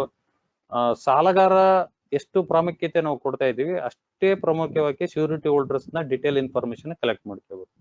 ಸಾಧ್ಯವಾದ್ರೆ ಒಂದೊಂದು ಲೋನ್ಗಳಿಗೆ ನಾವು ಚೆಕ್ ಅಥವಾ ಅವ್ರದ್ದು ಕೂಡ ಕಲೆಕ್ಟ್ ಮಾಡ್ಕೊಳ್ತಕ್ಕಂಥದ್ದು ಕೆಲವೊಂದು ಅನ್ಸೆಕ್ಯೂರ್ಡ್ ಲೋನ್ ಅಲ್ಲಿ ಅದನ್ನ ಕೂಡ ಮಾಡ್ತಾ ಇದೀವಿ. ನಂತರ verify loan demand amount. So ಇಲ್ಲಿ ಕೇಳಿರ್ತಾನೆ ಅಮೌಂಟ್, ಈಗಾಗಲೇ ಹೇಳಿದೆ ನಾನು ಅಮೌಂಟ್ ಎಷ್ಟು ಕೇಳ್ತಾನೆ. ಸೊ ಒಂದು 20 ಲಕ್ಷ ಕೇಳಿರ್ತಾನೆ. ಪರ್ಪಸ್ ಅವನ ಉದ್ದೇಶ ಏನಂತ ಬರಿಬೇಕು. ಸೊ ಇಲ್ಲಿ ನಾವು ಒಂದು ಯಾವ ಉದ್ದೇಶಕ್ಕೆ ಸಾಲ ಕೊಡ್ತೀವಿ ಎಂಬುದೇ ಗೊತ್ತಿಲ್ಲ ನಮ್ಗೆ. ಸೊ ಲೋನ್ ಕೊಡ್ಬೇಕಾಗೈತೆ ಅಷ್ಟೇ, ಲೋನ್ ಕೊಟ್ಬಿಡ್ತೀವಿ. ಉದ್ದೇಶ ಏನಾನ ಬರ್ತಾರೆ ಅಂತ ಹೇಳ್ತಾನೆ ಕಸ್ಟಮರ್. ಟು ಬಿ ಫ್ರಾಂಕ್ಲಿ ಏನ್ ಹೇಳ್ತಾನೆ, ಸರ್ ಏನಾನ ಬರ್ರಿ ಅಂತಾರೆ, ಅಥವಾ ಬಿಸಿನೆಸ್ ಅಂತಾನ, ಅಥವಾ ಏನು ಮಾಡ್ತಾರೆ. ಬಿಸಿನೆಸ್ ಅಂದ್ರೆ ವ್ಯಾಪಾರ ಸ್ಥಳ, ಏನ್ ಮಾಡ್ತಾನೆ, ಇದಕ್ಕೆ. So income details. ಸೊ ಇದು ನಾನು 21 ವರ್ಷದಲ್ಲಿ ಯಾವೊಬ್ಬ ಕಸ್ಟಮರ್ ಇವತ್ತಿಗೂ ಇನ್ಕಮ್ ಎಷ್ಟು ಅಂದ್ರೆ ಅದ್ ಏನ್ ಬಿಡ್ರಿ ಸರ್ ಲೆಕ್ಕ ಇಟ್ಟಿಲ್ಲ ಅಂತ ಹೇಳಿ. ಈಗಿನ IT ರಿಟರ್ನ್ಸ್ ಮಾಡಿ, ಅದು IT ಕೊಡ್ತಕ್ಕಂಥ ಸಂಪೂರ್ಣವಾಗಿರ್ತಕ್ಕಂಥ ಲೆಕ್ಕ ಅಲ್ಲ. ಅವ್ನು ಹೇಳ್ತಾನೆ, ಸರ್ ಸ್ವಲ್ಪ ತೋರಿಸಿ ಸರ್ ಇದಂತ ಹೇಳಿ. ಈ ಕೋಆಪರೇಟಿವ್ ಸೊಸೈಟಿ ದೊಡ್ಡ ಲೋನ್ ಬರೋದು ಹಿಂಗೆ. ಸೊ ಏನಾಗ್ತೈತೆ, ದೊಡ್ಡ ಲೋನ್ಗಳು IT ರಿಟರ್ನ್ಸ್ ಸರಿಯಾಗಿ ಮಾಡಿಲ್ಲ. ನಾವು ಕಂಡೀಷನ್ ಮಾಡಿದ್ರೆ 3 ವರ್ಷ ಮಾಡ್ತಾನೆ, ಇಮಿಡಿಯೇಟ್ ಟ್ಯಾಕ್ಸ್ ಕನ್ಸಲ್ಟೆಂಟ್ ಅಲ್ಲೇ ಇರ್ತಾರೆ, ಅವ್ರ ಹತ್ರ ಹೋಗಿ 2 ವರ್ಷದ 3 ವರ್ಷ ಮಾಡ್ಕೊಂಡ್ ನಮ್ಗೆ ಏನ್ ಬೇಕಾ ರಿಟರ್ನ್ಸ್ ಅಂತ ಹಿಂಗ್ ಹೇಳ್ತಾರೆ. ಅದಲ್ಲ. ಸೊ ಅದು ಕ್ವಾಲಿಟಿ ಲೋನ್ ಕೊಡ್ಬೇಕಾದ್ರೆ ಸೊ ಇವತ್ತು ಯಾಕೆ NPA ಆಗ್ತಾವ ಅಂದ್ರೆ ಇದೊಂದು ಕಾರಣ. ಸರಿಯಾಗಿ ಉದ್ದೇಶಕ್ಕೆ ಕೊಟ್ಟಿಲ್ಲ, ಎಷ್ಟು ಸಾಲ ಕೇಳಿರ್ತಾನೆ, ಎಷ್ಟು ಇನ್ಕಮ್ ಇರುತ್ತೆ. ಸೊ ಎಷ್ಟನ ಬರ್ತಾರೆ ಅಂತ ಹೇಳ್ತಾರೆ ಕಾಮನ್ ಆಗಿ. ಇನ್ಕಮ್ ಎಷ್ಟಪ್ಪ ಅಂದ್ರೆ ಎಷ್ಟನ ಬರ್ತಾರೆ ಸರ್. ಈ ತಪ್ಪು ಮಾಡೋದನ್ನ ಸರಿಯಾಗಿ ತಪ್ಪು ಮಾಡೋದಕ್ಕಂತ ಕಲಿಸ್ಕೊಟ್ಟಂಗೆ ಅಷ್ಟೇ ನಾವು ಎಂಪ್ಲಾಯೀಸ್. ಸೊ ಸಾಲದ ಮೊತ್ತಕ್ಕೆ ತಿಂಗಳ ಸೊ ಅವ್ನು ಎಷ್ಟು ಹೇಳಿರ್ತಾನೆ ಸೊ ಅಷ್ಟಕ್ಕೆ ಮಾಡಿ ಇನ್ಕಮ್ ಹಾಕಿಸಿ ಕೊಡ್ತಕ್ಕಂಥ ಪರಿಸ್ಥಿತಿ ಇವತ್ತು ನಮ್ಮೆಲ್ಲರಿಗಿದೆ. ಸೊ ಕಾರಣ ಏನಂದ್ರೆ ಅದು ಲ್ಯಾಕ್ ಆಫ್ ಕಸ್ಟಮರ್ಸ್ ನಾಲೆಜ್ ಅನ್ಬೇಕು, ಅಥವಾ ಇವತ್ತು ಜನರಿಗೆ ಅದು ಗೊತ್ತಾಗ್ತಾ ಇಲ್ಲ. ಧೈರ್ಯದಿಂದಾಗಿ ನಾನು ಇಷ್ಟು ದುಡಿತಿದ್ದೇನೆ ಅಂತ ಇವತ್ತಿಗೆ ಒಬ್ಬ ವ್ಯಕ್ತಿ ಹೇಳ್ತಾ ಇಲ್ಲ. ನಮ್ಮ ದುರದೃಷ್ಟಕರ ಏನಾಗಿದೆ ಗೊತ್ತಿಲ್ಲ. ಸೊ ನಂದು ಇಷ್ಟು ಅರ್ನಿಂಗ್ ಇದೆ ಅಂತ ಖುಷಿ ಪಡ್ತಾರೆ. ಸೊ ನನ್ ಸ್ಯಾಲ್ರಿ ಇಷ್ಟ ಐತೆ ಅಂತ ಯಾರು ಹೇಳಿ ಹೇಳ್ಬಿಟ್ರು ಸರ್, ಕೇಳ್ಬಿಟ್ರು ಮತ್ತೆ ನಮ್ಮ ಆಡಳಿತ ಮಂಡಳಿಯವರಿಗೆ ಹೇಳಿ ಏನಾನ ಮಾಡಿದ್ ಮಾಡ್ತಾರೆ. ಸೊ ಅನೇಕ ಪ್ರತಿಯೊಬ್ಬರಿಗೆ ಏನಂತಂದ್ರೆ ಇಟ್ ಈಸ್ ಇಡನ್ ಆಗ್ಬಿಟ್ಟಿದೆ ಇನ್ಕಮ್. ಸೊ ಆ ಕಾರಣಕ್ಕಾಗಿ ಸಾಲ ಕೊಡೋತ್ನಾಗ ಅಟ್ಲೀಸ್ಟ್ ಎಲ್ಲಿ ಕೊಡಲ್ಲಪ್ಪ ಮಾಹಿತಿ ಅಂತೇಳಿ ಒಂದು ಡಾಟಾ ಶೀಟ್ ಅಲ್ಲಿ ಮಾಡಿ ಸೊ ಇನ್ಕಮ್ ಅನ್ನ ಸರಿಯಾಗಿ ಕೊಟ್ಟಾಗ ಅದು ಸಾಲ ಕ್ವಾಲಿಟಿ ಲೋನ್ ಆಗುತ್ತೆ. ಸೊ ಇನ್ಕಮ್ ಅನಾಲಿಸಿಸ್ ಮಾಡಿ ಅದಕ್ಕೆ ಅಡ್ಜಸ್ಟ್ ಮಾಡಿ ಬರಿಬೇಕು. Loan sanction letter compulsory head ಆಫೀಸ್ಲಿಂದ. ಇಲ್ಲಿ ನಮ್ ಕೆಲಸ ಬಹಳ ಮುಖ್ಯ ಇದೆ. ಪ್ರತಿ ಒಂದು ಲೋನ್ 25,000 ಇರಲಿ, ಯಾವುದೇ ಒಂದು 10,000 ಲೋನ್ ಇರಲಿ, ಯಾವುದೇ ಲೋನ್ ಇರಲಿ, ಸ್ಯಾಂಕ್ಷನ್ ಲೆಟರ್ ಮಸ್ಟ್. ಪ್ರತಿ ಪೋಸ್ಟ್ ಅಪ್ರೂವಲ್ ಇರಲಿ, ಪ್ರೀ ಅಪ್ರೂವಲ್ ಇರಲಿ, ಯಾವುದೇ ಇರಲಿ, ಇನ್ಸ್ಪೆಕ್ಷನ್ಗೆ ಹೋದಾಗ ಅಥವಾ ನಮ್ಮ ಹೆಡ್ ಆಫೀಸ್ ಇಂದ ಇನ್ಸ್ಪೆಕ್ಷನ್ ಹೋಗ್ಲಿ ಅಥವಾ ಬ್ರಾಂಚ್ಗೆ ಲಿಮಿಟ್ ಕೊಟ್ಟಾಗ ಪ್ರತಿ ಒಂದು ಲೋನ್ಗೆ ಸ್ಯಾಂಕ್ಷನ್ ಲೆಟರ್ ಇರ್ಬೇಕು. Without sanction letter we can't accept from head office. ಏನು ಮಾಡಕ್ಕೆ ಆಗಲ್ಲ. ಅದ್ರ ಸ್ಯಾಂಕ್ಷನ್ ಲೆಟರ್ ತಗೊಳ್ತಕ್ಕಂಥದ್ದು ಅವ್ರದ್ದು. ಪ್ರತಿ ಪೋಸ್ಟ್ ಅಪ್ರೂವಲ್ ಇರ್ಬೋದು, ಫ್ರೀ ಅಪ್ರೂವಲ್ ಇರ್ಬೋದು, ಹೆಂಗೆ ಇರಲಿ ಸ್ಯಾಂಕ್ಷನ್ ಲೆಟರ್ ಮಸ್ಟ್. ಸ್ಯಾಂಕ್ಷನ್ ಎಷ್ಟು ಅಮೌಂಟ್ ಎಷ್ಟು ಕೊಟ್ಟಿದ್ದೀವಿ ಏನಂತ ಅದನ್ನ ಬರಿಬೇಕು. ಪ್ರಾಮಿಸರ್ ನೋಟ್ ಡಾಕ್ಯುಮೆಂಟೇಶನ್ ಇದು ಮೋಸ್ಟ್ ಇಂಪಾರ್ಟೆಂಟ್. ಇಲ್ಲಿ ಯಾರ್ದು ರೀತಿಯಿಂದ ಕಾಟ ಹಾಕತಕ್ಕಂಥದ್ದು ಬರಿತಕ್ಕಂಥದ್ದು ಈ ತರನಾಗಿ ಇರಲ್ಲ. ಸೊ ನಾವೆಲ್ಲ ಈಗ ಅದನ್ನ ತಾವೆಲ್ಲ ಹೇಳಿಕೊಟ್ಟಿದ್ರಿ, ಅದ್ರ ಬಗ್ಗೆ ಕೂಡ ಅದನ್ನ ಮಾಡ್ತಾ ಇದೀವಿ. ಬಹಳ ಇಂಪಾರ್ಟೆಂಟ್ ಇದು. ಅಗ್ರಿಮೆಂಟ್ಸ್, ಡಿಫ್ರೆಂಟ್ ಟೈಪ್ಸ್ ಆಫ್ ಲೋನ್ಸ್ಗೆ ಡಿಫ್ರೆಂಟ್ ಅಗ್ರಿಮೆಂಟ್ಸ್ ಬರುತ್ತೆ. ಸುಮಾರು ಒಂದು 3-4 ಅಗ್ರಿಮೆಂಟ್ ಬರುತ್ತವೆ. ಒಡಂಬಡಿಕೆ ಪತ್ರ, ಹಸ್ತಾಂತರ ಪತ್ರ, ಈ ತರ ಬೇರೆ ಬೇರೆ ಅಗ್ರಿಮೆಂಟ್ಸ್ ಎಲ್ಲ ಬರುತ್ತೆ. ಅವೆಲ್ಲ ಕರೆಕ್ಟ್ ಆಗಿ ತುಂಬಬೇಕು. ಮಾರ್ಟ್ಗೇಜ್ ಡೀಡ್ ಇದು ದುರದೃಷ್ಟಕರ ಅಂತಂತಂದ್ರೆ ಯಾರು ಓದಲ್ಲ. ಮಾರ್ಟ್ಗೇಜ್ ಡೀಡ್ ಅಲ್ಲಿ ಏನಾಗಿದೆ ಅಂತ ಓದ್ಬೇಕು. ಓದಿಂದ ಆಮೇಲೆ ಸಂಪೂರ್ಣವಾಗಿ ಡೀಡ್ ಸೈ ಮಾಡಿ ಮಾರ್ಟ್ಗೇಜ್ ಮಾಡಿಸ್ತಕ್ಕಂಥದ್ದು. ಒಂದ್ ಕಡೆ ಎಕ್ಸಾಮ್ಷನ್ ಇದೆ, ಮ್ಯಾನೇಜರ್ ಪ್ರೆಸೆನ್ಸ್, ಒಂದೊಂದ್ ಕಡೆ ಎಕ್ಸಾಮ್ಷನ್ ಇಲ್ಲ, ಕೋಆಪರೇಟಿವ್ ಸೊಸೈಟಿಗಿಲ್ಲ, ಕೆಲವೊಂದು ಬ್ರಾಂಚ್ ಅಲ್ಲಿ ಕೊಡ್ತಾ ಇದ್ದಾರೆ ಲೋಕಲ್ ಇದ್ರ ಮೇಲೆ ಅದಾಗ್ತಾ ಇದೆ. After loan sanction all loan paper should be right. So ಇದು ಯಾರು ಮಾಡ್ತಾ ಇಲ್ಲ. ಲೋನ್ ಯಾವಾಗ ಆಗಿರ್ತಾ ಯಾವಾಗೋ ಬರೀತಾರೆ, ಫೈಲೇ ಮಾಡಲ್ಲ ಸರಿಯಾಗಿ. Most of the societies kept blank loan papers. ಏನಾದ್ರು ABNಗೆ ಹೋಗೋ ಹೊತ್ನಾಗ ಬರೀತಾರೆ ಕೆಲವೊಂದ್ ಕಡೆ, ಅಥವಾ ಕೆಲವೊಂದ್ ಕಡೆ ಇನ್ಸ್ಪೆಕ್ಷನ್ ಬರೀತಾರೆ ಅಂತ ಬರ್ತಾರೆ. ಸೊ ನಮ್ಮಲ್ಲಿ ಏನಂತಂದ್ರೆ ಲೋನ್ ಆದ ಪ್ರತಿ ವೆರಿ ನೆಕ್ಸ್ಟ್ ಡೇ ಅಥವಾ ಒಂದಿನ ಅಥವಾ ಹೆಚ್ಚಿನ ಒಂದಿನದಲ್ಲಿ ಕಂಪಲ್ಸರಿ ಬರಿಬೇಕು. ಅವತ್ತೇ ಬರಿಬೇಕಂತ ಹೇಳ್ತೀವಿ. ಸುಮಾರು ಒಂದಿನ 15 ಲೋನು 10 ಲೋನು ಮಾಡಿದಂತಂದ್ರೆ ಅಲ್ಲಿರ್ತಕ್ಕಂಥವ್ರು ಎಂಪ್ಲಾಯೀಸ್ಗೆಲ್ಲ ಟ್ರೈನಿಂಗ್ ಆಗಿರುತ್ತೆ. ಸೊ ಅವರೆಲ್ಲ ಕುಂತು ಬರೋದಕ್ಕೆ ಅವತ್ತು ಫೈಲ್ ಹಾಕಿ ಹೋಗ್ಬೇಕು. ಇದು ಆಗ್ತಾ ಇಲ್ಲ, ದುರದೃಷ್ಟಕರ. ಯಾವಾಗೋ ಲೋನ್ ಮಾಡಿದ ಪೇಪರು, ಯಾರೋ ಅರ್ಧ ಮಾಡ್ತಾ ಬರ್ದದ್ ಪೇಪರು, ಯಾರೋ ಮತ್ತೆ ಫಿಲ್ಅಪ್ ಮಾಡ್ತಕ್ಕಂಥದ್ದು ಕಾಮನ್ ಎರರ್ಸ್ ಕೂಡ ಆಗ್ತಾ ಇದೆ. ದಯವಿಟ್ಟು ಏನಂತಂದ್ರೆ ಇದು ಇನ್ನೊಂದ್ಸಲ ಕನ್ಸಲ್ಟ್ ಇರ್ತಕ್ಕಂಥ ಇನ್ಸ್ಪೆಕ್ಷನ್ ಆಫೀಸರ್ಸ್ ಇರ್ಬೋದು ಅಥವಾ ನೀವಿರ್ಬೋದು, ಯಾವಾಗ ನಮ್ಗೆ ಬಂದಾಗ ಅಥವಾ ಬೇರೆ ಬೇರೆ ಸೊಸೈಟಿಗಳಿಗೆ ಇದು ವೆರಿ ಸ್ಟ್ರಿಕ್ಟ್ ಆಗಿ ಇದನ್ನ ಹೇಳ್ತಕ್ಕಂಥದ್ದು ಆಗ್ಬೇಕು ಸರ್. ಯಾಕಂದ್ರೆ ಇದು ನಾವು ಕಾಮನ್ ಎರರ್ಸ್ ಅಲ್ಲಿ ಇದು ಬರುತ್ತೆ. ಎಲ್ಲಾ ಲೋನ್ಗಳು ಬಹಳ ಆಗಿದ್ದಾವೆ ಸರ್, ಈ ತಿಂಗಳ ನಾವು ಬರ್ದೇ ಇಲ್ಲ ಅಂತ ಕೆಪ್ಟ್ ಮಾಡ್ತಾರ ಸುಮಾರು. ಸೊ ಪ್ರತಿ ಏನಂತಂದ್ರೆ ಅಟ್ಲೀಸ್ಟ್ ವೀಕೆಂಡ್ ಅಲ್ಲಿ ಒಂದ್ ದಿನಾನ ಲೋನ್ ಡಾಕ್ಯುಮೆಂಟ್ಸ್ ಮಾಡಕ್ಕನ ಇಟ್ಕೋಬೇಕಟ್ಲೆ. ದೊಡ್ಡ ಸಂಸ್ಥೆಗಳಿದ್ದೇವೆ ಅಂದ್ರೆ ಬಹಳ ಲೋನ್ ಕೊಟ್ಟಿದೀವಿ ಅಂತಂದ್ರೆ ಇದು ಬಹಳ ಮುಖ್ಯವಾಗಿರ್ತಕ್ಕಂಥದ್ದು. ಒಬ್ಬರೇ ಬರಿಬೇಕು, ಎರಡನೇ ವ್ಯಕ್ತಿ ಬರಿಬಾರ್ದು, ಹ್ಯಾಂಡ್ ರೈಟಿಂಗ್ ಚೇಂಜ್ ಆಗ್ಬಾರ್ದು, ಇಂಕ್ ಚೇಂಜ್ ಆಗ್ಬಾರ್ದು. ಸೊ ಕಾರಣ ಏನಂತಂದ್ರೆ ಅವತ್ತಿಂದ ಮತ್ತೆ ಮುಗಿಸೋದ್ರೆ ಬಹಳ ತುಂಬಾ ಚೆನ್ನಾಗಿದೆ. ಇಲ್ಲಿ ಏನಾಗ್ತೈತೆ, ಸೈನಿಂಗ್ ಬಂದಿರ್ತಾರೆ. ಇನ್ನೊಂದು ಕಾಮನ್ ಅದು, ಶ್ಯೂರಿಟಿ ಹೋಲ್ಡರ್ ಸೈನ್ ಮಾಡಕ್ ಬಂದಿರುತ್ತೆ, ಲೋನ್ ಸ್ಯಾಂಕ್ಷನ್ ಆಗಿರುತ್ತೆ. ಅದನ್ನ ಕಾಮನ್ ಆಗಿ ಅಟೆಂಡರ್ ಅಥವಾ ಯಾವನೋ ಸೈನ್ ತಗೊಂತಿರ್ತಾರೆ. ಅವ್ರಿಗೆ ಇನ್ಸ್ಟ್ರಕ್ಷನ್ ಕೊಡೋದಿಲ್ಲ, ನೋಡಪ್ಪ ಸಾಲ ಕಟ್ತಿದ್ರೆ ನೀನು ಜವಾಬ್ದಾರಿ ಆಗ್ತೀಯಾ ಅಂತ ಈ ತರ ಇನ್ಸ್ಟ್ರಕ್ಷನ್ ಕೊಡಲ್ಲ. ಸೊ ಯಾಕೆ NPA ಆಗುತ್ತೆ ಅನ್ನಕ್ಕೆ ಇದೊಂದು ಕೂಡ ಮುಖ್ಯವಾಗಿರ್ತಕ್ಕಂಥ ಕಾರಣ. Surety holder also equal liability of the borrower. So ಅವ್ರಿಗೆ ಜವಾಬ್ದಾರಿ ಇರ್ತೈತೆ. ಅವ್ನ್ ಕಟ್ಟದಿದ್ದ ಪರೀಕ್ಷೆದಲ್ಲಿ ನೀವು ಕಟ್ಟಬೇಕಂತ ಹೇಳ್ತಕ್ಕಂತ ಒಂದು ಟೈಮ್ ಕೂಡ ಸಿಗ್ತಾ ಇಲ್ಲ. ಸೊ ಇದು ದುರದೃಷ್ಟಕರ ಆಗ್ತದೆ. ಆ ಕಾರಣಕ್ಕಾಗಿ ಏನಂತಂದ್ರೆ ನಾಳೆ ಅವನಿಗೆ ರಿಕವರಿಗೆ ಹೋದಾಗ ಅವ್ನ ಅದನ್ನಲ್ರಿ ಸತ್ತನನ್ರಿ ವಸೂಲಿ ಮಾಡ್ರ ಅಂತ ಹೇಳ್ತಾರೆ. ಈ ತರನೇ ಮಾತುಗಳು ಕೇಳಿ ಬರ್ತದೆ. ಸೊ ಅವ್ನ್ ಕಟ್ಟದಿದ್ದ ಪಕ್ಷದಲ್ಲಿ ಅಥವಾ ರಿಮೈಂಡರ್ ಮಾಡ್ತಕ್ಕಂಥ ಸಂದರ್ಭದಲ್ಲಿ ಎಷ್ಟೋ ಸಂಸ್ಥೆಗಳಲ್ಲಿ ಎಷ್ಟೋ ನಮ್ಗೆ ತಪ್ಪುಗಳು ಹೆಂಗಾಗ್ತಾ ಇದ್ವು ಅಂತಂದ್ರೆ 6 ತಿಂಗಳ ವರ್ಷದ ತನಕ ಶ್ಯೂರಿಟಿ ಹೋಲ್ಡರ್ಗೆ ಇನ್ಫಾರ್ಮೇ ಮಾಡಲ್ಲ, ದುರದೃಷ್ಟಕರ. ಸೊ ಯಾಕಂತಂದ್ರೆ ಕೊನೆಗೂ ABNಗೆ ಹೋದಾಗ ಅಥವಾ ನೋಟಿಸ್ ಕಳ್ಸೋ ಹೊತ್ನಾಗ ಅವಾಗ ಏನ್ರಿ ಅವನೊಂದು ಹೇಳ್ಸಬೇಕಾಗತ್ತೆ, ಏನಪ್ಪಾ ಅಂದ್ರೆ ಏನ್ರಿ 1 ವರ್ಷದ ತನಕ ಮಾಹಿತಿ ಇಲ್ಲ, ಇವನ್ ಕಟ್ಟಿಲ್ಲ ಅಂತ ಎಷ್ಟೋ ಜನ ಸದಸ್ಯರು ಗ್ರಾಹಕರು ಕೇಳ್ತಾರೆ. ಸೊ ಆ ಕಡೆ ಏನಂತಂದ್ರೆ ಈ ಕೋಲೈಬಿಲಿಟಿ ಅಂದ ತಕ್ಷಣನೇ ಸಾಲಗಾರರಿಗೆ ಇನ್ಫಾರ್ಮ್ ಮಾಡೋತ್ನಾಗ ಡ್ಯೂದಾಗ ಇಮಿಡಿಯೇಟ್ ಆಗಿ ಅವ್ರಿಗೆ ಮಾಡ್ಬೇಕು ಪ್ರಾರಂಭದಲ್ಲಿ. ಸೊ ಬೆಳೆದಕ್ ಮುಂಚೆ ಯಾವುದೇ ಒಂದು ಗಾಯ ಇರ್ಬೋದು, ಯಾವುದೇ ಒಂದು ರೋಗ ಇರ್ಬೋದು, ಬೆಳೆದಕ್ ಮುಂಚೆನೆ ಅದು ಕ್ಯೂರ್ ಆಯ್ತಂತಂದ್ರೆ ಚೆನ್ನಾಗಿರ್ತೀವಿ. ಸೊ ಬೆಳೆದಗಳೇ ಮಾಡ್ಬೇಕಂತಂದ್ರೆ ಬಹಳಷ್ಟು ಕಷ್ಟ. ಸೊ ಇದು ಒಂದು general after loan sanction before release ಮಾಡ್ತಕ್ಕಂಥ ಕೆಲವು ಅಂಶಗಳು. ಈಗಾಗಲೇ ಮುಂಜಾಗ್ರತೆ ಕ್ರಮಗಳು, ಸಾಲ ನೀಡುವಾಗ ಅವರ ಆದಾಯ ಪರಿಶೀಲಿಸಿ ಕಂತುಗಳನ್ನು ನೀಡಬೇಕು. ಸೊ ಇದು ಪ್ರಾಕ್ಟಿಕಲಿ ಮಾತಾಡ್ಬೇಕಾಯ್ತಂತಂದ್ರೆ ಸಾಲ ನೀಡೋ ಹೊತ್ನಾಗ ಸರ್ ನನ್ಗೊಂದು 10 ಲಕ್ಷ ಬೇಕಂತ ಕಸ್ಟಮರ್ ಕೇಳ್ತಾನೆ. ಸೊ ಎಷ್ಟು ಕಟ್ಬೇಕ್ರಿ ಅಂತ ಕೇಳ್ತಾನೆ. ಇವ್ರ ಪಟ ಕ್ಯಾಲ್ಕುಲೇಷನ್ ಮಾಡಿ 3 ವರ್ಷದ್ದು 4 ವರ್ಷ 5 ವರ್ಷ ಹೇಳ್ತಾರ. ಪಟ ಕ್ಯಾಲ್ ಒಂದು ಇಷ್ಟು ಕಟ್ಬೇಕು ಸರ್ ಅಂತ 25,000 30,000 ಆರಾಮ್ ಕಟ್ಬಿಡ್ತೀನಿ ಸರ್ ಅಂತ ಹೇಳ್ತಾರೆ. ಇದು ಯಾವತ್ತೂ ಆಗ್ಬಾರ್ದು. ಸಾಲ ನೀಡುವಾಗ ಅವ್ರ ಆದಾಯ ಪರಿಶೀಲಿಸಿ ಕಂತುಗಳನ್ನು ನೀಡ್ಬೇಕಾಯ್ತಂತಂದ್ರೆ ಆ ವ್ಯಕ್ತಿಗೆ ನೀನು 10 ಲಕ್ಷ ಸಾಲ ತಗೊಂಡ್ರೆ ನೀನ್ ಎಷ್ಟು ಕಟ್ತೀಯಪ್ಪ ಅಂತಂದ್ರೆ ನಾವು ಕೇಳ್ಬೇಕು. ಎಷ್ಟು ಕಟ್ಟಕ್ ನಿನ್ನಿಂದ ಸಾಧ್ಯ ಅಂತ ಕೇಳಿ ನಾವು EMI ಗಳನ್ನ ಅಡ್ಜಸ್ಟ್ ಮಾಡಿ ಕೊಡ್ಬೇಕು. ಮೊದಲ ನಾವು EMI ಬಿಟ್ಟು ಅಂತಂತಂದ್ರೆ ಇದು ದೊಡ್ಡ ಅಪರಾಧ, ತಪ್ಪಾಗತ್ತೆ, ಅವ್ನು ಕಟ್ಟದೇ ಇಲ್ಲ. 10 ಲಕ್ಷಕ್ಕೆ ಒಂದೇ ಆರಾಮ್ ಕಟ್ಟಿಬಿಡ್ತಾನ್ರಿ, 25,000 30,000 1 ಲಕ್ಷ ಅಂತ ಹೇಳಿದ್ರೆ ನೀನ್ ಎಷ್ಟು ಕಟ್ತೀಯ ಅದು ಆಕ್ಚುಲಿ ಇರುತ್ತೆ, ಒಂದು ಡಾಟಾ ಶೀಟ್ ಅಲ್ಲಿ ಬರ್ಕೋಬೇಕು. ಕಂತುಗಳು ನೀಡುವಾಗ 2 ಕಟ್ಟೆಡ್, ಇದು ರಿಕವರಿ ಪರ್ಪಸ್ ನಾವು ಮಾಡಿರ್ತಕ್ಕಂಥದ್ದು. ಈ ಕೆಲವೊಬ್ರು ಇಲ್ಲಿ ಹಂಚ್ಕೋಬಹುದು, ಸರಿ ತಪ್ಪು ಅಂತ ಹೇಳ್ಬೋದು. ಸೊ ಕಂತುಗಳು ನಾವು ಮಾಡುವಾಗ ಪ್ರತಿದಿನ ಲೋನ್ ಮಾಡ್ತೀವಿ. ಕಾಮನ್ ಆಗಿ ಪ್ರತಿದಿನ ಲೋನ್ ಮಾಡೋ ಹೊತ್ನಾಗ ಇವತ್ತು 24ನೇ ತಾರೀಕು ಲೋನ್ ಮಾಡ್ತೀವಿ, 25ಕ್ಕೆ ಮಾಡ್ತೀವಿ, 26ಕ್ಕೆ ಮಾಡ್ತೀವಿ, 27, 28, 30, 31 ಕೂಡ ಲೋನ್ ಮಾಡತಕ್ಕಂಥ ಸಂಸ್ಥೆಗಳು ಇದಾವೆ. ಹಾಗಾದ್ರೆ ಕಂತುಗಳು 1 ತಿಂಗಳ ಅಂತಂದ ತಕ್ಷಣ ನೆಕ್ಸ್ಟ್ ಮಂತ್ ಅದೇ ಡೇಟ್ಗೆ ಕಂತು ಬರ್ತಾ ಇರುತ್ತೆ. ಇದು ರಿಕವರಿ ಮಾಡ್ತಕ್ಕಂಥ ಸಂದರ್ಭದಲ್ಲಿ ತುಂಬಾ ಕಷ್ಟ.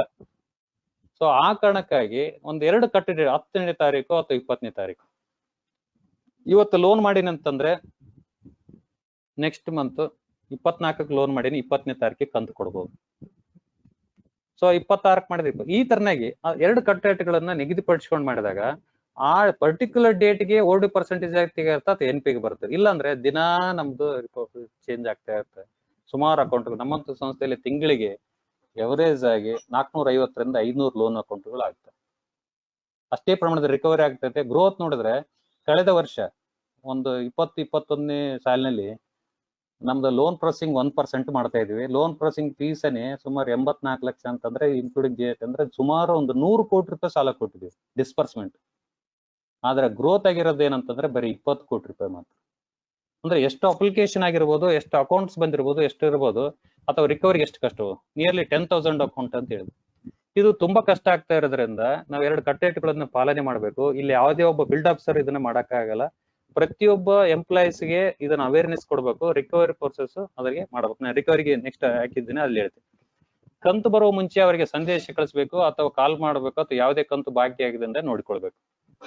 ಬೇರೆ ಬೇರೆ ಬ್ಯಾಂಕ್ಗಳಲ್ಲಿ ಅಥವಾ ಸಂಘಗಳಲ್ಲಿ ಸಾಲ ಪಡೆದಿರ್ತಾನೆ ಇದನ್ನ ಕೇಳಲ್ಲ, ಅದು ಪ್ರಿಂಟರ್ ಇರುತ್ತೆ, ಅದನ್ನ ಮಾಹಿತಿ ಕೇಳಲ್ಲ. ಸೊ ಎಲ್ಲ ಕಡೆ ಸಾಲ ಮಾಡ್ತೀವಿ, ಈ ಸಲ ತಗೊಂಡು ಆ ಸಾಲ ಕಟ್ತಾನೆ, ಆ ಸಲ ತಗೊಂಡು ಈ ತರ ಇರುತ್ತೆ, ಅದನ್ನ ಮಾಹಿತಿ ತಗೊಳ್ಳೇಬೇಕು. ಮುಂಜಾಗ್ರತೆ ಕ್ರಮ. ಜಾಮೀನ್ದಾರರ ಪೂರ್ವಪರ ಮಾಹಿತಿ ಮತ್ತು ಅವರ ವ್ಯವಹಾರದ ಬಗ್ಗೆ ತಿಳಿದುಕೊಳ್ಳೇಬೇಕು. ಇನ್ಸ್ಪೆಕ್ಷನ್ಗೆ ಹೋಗ್ಬೇಕು, ಅವ್ನು ಸ್ಪಾಟ್ ನೋಡಿ ಬರ್ಬೇಕು, ಏನೇನ್ ಮಾಡ್ತಾ ಇದ್ದ ನಮ್ಮದು ತಿಳ್ಕೊಬೇಕು. ಕಂತು ಬಾಕಿ ಕೇಳಿ, ಇದು ಇಂಪಾರ್ಟೆಂಟ್. ಕಾಮನ್ ಎರರ್ಸ್ ಅಂತ ಕರಿತೀವಿ ನಾವು. ಕಂತು ಬಾಕಿ ಕೇಳುವಾಗ ಯಾವಾಗ ಕೊಡ್ತೀರಿ ಅಥವಾ ಯಾವಾಗ ಕಟ್ತೀರಿ ಅಂತ ನಾವು ಕೇಳ್ತೀವಿ. ವೆನೆವರ್ ಅಕೌಂಟ್ ಇದೆ ಡ್ಯೂ ಆದಾಗ ನಾವು ಫಸ್ಟ್ ಪ್ರಶ್ನೆ ಕೇಳೋದು ಏನಪ್ಪಾ ಡ್ಯೂ ಆಗ್ಬಿಟ್ಟಿದೆ, ಯಾವಾಗ ಕಟ್ತಿ ಅಥವಾ ಯಾವಾಗ ಕೊಡ್ತೀರಿ ಅಂತ ಹಂಗ್ ಕೇಳಬಾರ್ದು. ಬದಲಾಗಿ ಇವತ್ತ ಅಥವಾ ನಾಳೆ ಕಟ್ತೀರಾ ಅಂತ ಕೇಳಬೇಕು. ಸ್ವಲ್ಪ ಸ್ಮಾರ್ಟ್ ವರ್ಕ್ ಅಷ್ಟೇ. ಅಂದಾಗ ಅವ್ರು ಏನನ್ನ ಒಬ್ಬೊಬ್ಬ ಅನ್ಬೋದು, ಒಂದು ವಾರ ಹೇಳ್ಬೋದು ಅಥವಾ ಒಂದು 15 ದಿನ ಹೇಳ್ಬೋದು. ಅಥವಾ ನಾವು ಅವನಿಗೆ ಆಪ್ಷನ್ ಕೊಟ್ಟಾಗ ಯಾವಾಗ ಕಟ್ತೀರ ಅಂತ ಕೇಳಿದಾಗ ಅವ್ನು 2 ತಿಂಗಳು ಅಂತ ಹೇಳ್ಬೋದು, 3 ತಿಂಗಳು ಅಂತ ಹೇಳ್ಬೋದು. ಸೊ ಆ ಕಾರಣಕ್ಕಾಗಿ ರಿಕವರಿಗೆ ಹೋಗತಕ್ಕಂಥ ಸಂದರ್ಭದಲ್ಲಿ ಆಪ್ಷನ್ ಕೊಡ್ಬಾರ್ದು. ಸೊ ಸರ್ ಇವತ್ತು ಆಗ್ಬೋದಾ, ಸಾಯಂಕಾಲ ಆಗ್ಬೋದಾ, ಅಥವಾ ನಾಳೆ ಆಗ್ಬೋದಾ, ಅಥವಾ ಸ್ಮಾರ್ಟ್ ವರ್ಕ್. ಸೊ ಇದು ಒಂದು ಸ್ಟ್ರಾಟಜಿ. ನಂತರ 1 ಅಥವಾ 2 ಕಂತು ಬಾಕಿ ಇದ್ದಾಗ ಅಸಲು ಅಥವಾ ಬಡ್ಡಿ ಕಟ್ಟಿಸಿಕೊಂಡ್ರೆ ಸಾಕು. NPA ತಪ್ಸಕ್ಕಿದೆ smart work. 1 ಅಥವಾ 2 ಕಂತಿದ್ದಾಗ ಅದೇನಾಗ್ತೈತೆ, ಅವ್ನ ಅಸಲನ್ನ ಕಟ್ಸ್ಕೋಬೇಕು, ಬಡ್ಡಿಯನ್ನು ಕಟ್ಕೊಂಡು 90 days ಬಿಫೋರ್ ಇದ್ರೆ, ಒಂದು ವೇಳೆ 3 ಕಂತು ಅಥವಾ 90 ದಿನಗಳು ಆದರೆ ಅಸಲು ಮತ್ತು ಬಡ್ಡಿ ಪೂರ್ಣ ಕಟ್ಸ್ಕೊಳ್ಬೇಕಾಗತ್ತೆ. ಇಲ್ಲವಾದರೆ ಸಾಲದ ಮೊತ್ತ NPA, ಔಟ್ಸ್ಟ್ಯಾಂಡಿಂಗ್ ಏನ್ ಅಮೌಂಟ್ ಇರ್ತೈತೆ ಲೋನ್ ಕೊಟ್ಟದ್ದು ಅದು NPA ಆಗುತ್ತೆ. ಸೊ ಇಲ್ಲಿ 1 ಕಂತು ಅಥವಾ 2 ಕಂತು ಒಳಗಡೆ ನಾವು ಆಟ ಆಡ್ಬೇಕು ಅವನ ಜೊತೆ. ಒಂದ್ ವೇಳೆ ಒಂದ್ಸಲ ಇಟ್ಸ್ ಕ್ರಾಸ್ 90 days ಅಂತಂತಂದ್ರೆ ಅದು NPA ಆಗುತ್ತೆ. 1 ಕಂತು ಕಟ್ಟಿ ಎಲ್ಲ ನಾವು ಸಮಸ್ಯೆ ಆಗ್ತಕ್ಕಂಥದ್ದು ಡೇ ಟು ಡೇ ಏನಂತಂದ್ರೆ ಪಾರ್ಷಿಯಲ್ ಅಮೌಂಟ್ ಪೇಮೆಂಟ್ ಮಾಡ್ತೀವಿ. NPA ಆದಾಗ ಯಾವುದೇ ಒಬ್ಬ ಕಸ್ಟಮರ್ ಆಗಿ ಪೂರ್ಣ ಅಮೌಂಟ್ ತಂದು ಕೊಡಲ್ಲ ಸಂಸ್ಥೆಗೆ. ಇದು ಬಹಳ ಅಂತ ಕಸ್ಟಮರ್ ಸಿಗ್ಬೇಕಾದ್ರೆ ಬಹಳ ಕಷ್ಟ. ಏನಾಗ್ತೈತೆ, ಪುನಃ ಮತ್ತೆ ಅವನ ಹತ್ರ ಹೋಗೋದು. 1 ಲಕ್ಷ NPA ಡ್ಯೂ ಆಗಿ NPA 1 ಲಕ್ಷ ಕಟ್ಟಿದ್ರೆ NPA ಹೋಗುತ್ತಿರುತ್ತೆ, 50,000 ಕೊಡ್ತಾನೆ, ಒಂದ್ಸಲ 20,000 ಕೊಡ್ತಾನೆ, 30,000 ಕೊಡ್ತಾನೆ. ಈ ಮಾರ್ಚ್ ತಿಂಗಳಲ್ಲಿ ಎಷ್ಟು ಕಷ್ಟ ಆಗ್ತೈತೆ ಅಥವಾ ಪ್ರತಿ ತಿಂಗಳಲ್ಲಿ ಅಂತಂತಂದ್ರೆ ಇದು ಬಹಳ ಕಷ್ಟ ಆಗ್ಬಿಡುತ್ತೆ. ಆ ಕಾರಣಕ್ಕಾಗಿ ಏನಂತಂದ್ರೆ ಫಸ್ಟ್ ಆಫ್ ಆಲ್ ನಾವು NPA ಆಗ್ಲಾರ್ದಂಗ ನೋಡ್ಕೊಳ್ತಕ್ಕಂಥ ದೊಡ್ಡ ಕೆಲಸ ನಮ್ದು. ಆ ಕಾರಣಕ್ಕಾಗಿ new property loan, new surety loan ಅಂತ ಎಡ್ ಮಾಡಿ ಇಲ್ಲಿ ಏನಂತಂದ್ರೆ ಪ್ರತಿಯೊಬ್ಬರಿಗೆ ಅಕೌಂಟ್ಗಳು ಹಂಚಿ ಒಂದು ಏನ್ ರಿಕವರಿ ಟೀಮ್ ಇದೆ, ಆ ರಿಕವರಿ ಟೀಮ್ ಫೀಲ್ಡ್ ಆಫೀಸರ್ ಇರ್ಬೋದು, ಅವ್ರ ಜೊತೆಗೆ ಇನ್ನೊಂದ್ 2-3 ಜನ ತಗೊಂಡು ಅವ್ರು ಏನಿಲ್ಲ ಬರೀ 1 ಕಂತು 2 ಕಂತಿಗೆ ಕೆಲಸ ಮಾಡ್ತಾರೆ. ಫೀಲ್ಡ್ ಆಫೀಸರು ಇವನ್ ಇರ್ತಾರಲ್ಲ, ಅವ್ರ NPA ಆದ ಅಕೌಂಟ್ ಬಗ್ಗೆ ಜಾಸ್ತಿ ಇದು ಮಾಡ್ಕೊಂಡು ಕೆಲಸ ಮಾಡ್ತಾರೆ. ಒಟ್ಟಿನಲ್ಲಿ ಯಾವುದೇ ಅಕೌಂಟ್ NPA ಆಗ್ಲಾರ್ದಂಗ ನೋಡ್ಕೊಳ್ತಕ್ಕಂಥದ್ದು ನಮ್ಮ ಆದ್ಯ ಕರ್ತವ್ಯ ಆಗಬೇಕು, ಜವಾಬ್ದಾರಿ ಆಗಬೇಕು. ಇಲ್ಲಿ before A loan account turns into NPA, banks are required to identify incipient stress in the account by creating 3 subcategories under the special mention account, SMA ಅಂತ ಕರೀತಾರೆ. category as given in the table below. Special mention account 0 ದಿಂದ 1 to 30 days ಎಷ್ಟು account, ಯಾವ account ಬರ್ತವೆ, principal ಅಥವಾ interest ಅಥವಾ partly ಅಥವಾ only, ಇಲ್ಲಿ ಅದನ್ನ ಕಟ್ಟಬಹುದು. ಒಟ್ಟಿನಲ್ಲಿ 90 days ಹಾಕಿ ಬಿಡಬಾರ್ದು. ಆಮೇಲೆ ನೆಕ್ಸ್ಟ್ ಕೆಟಗರಿ ಮಾಡ್ಕೊಂಡು ಎಕ್ಸೆಲ್ ಸೀಟ್ ನಾಗ ಹಾಕೊಂಡು ಎಷ್ಟು ಅಕೌಂಟ್ ಅದಾವ ನೋಡ್ಕೊಂಡು 31 to 60 days, 61 to 90 days. ಯಾವುದೇ ಕಾರಣಕ್ಕಾಗಿ 90 days ಕ್ಲಾಸ್ ಆಗ್ಲಾರ್ದಂಗೆ ನೋಡ್ಕೊಳ್ತಕ್ಕಂಥ ಜವಾಬ್ದಾರಿ ನಮ್ದಾಗ್ಬೋದು. ಸೊ ಇವೆಲ್ಲ ಸ್ಟ್ರೆಸ್ಡ್ ಅಸೆಟ್ ಅಂತ ನಾವು ಕರಿತೀವಿ.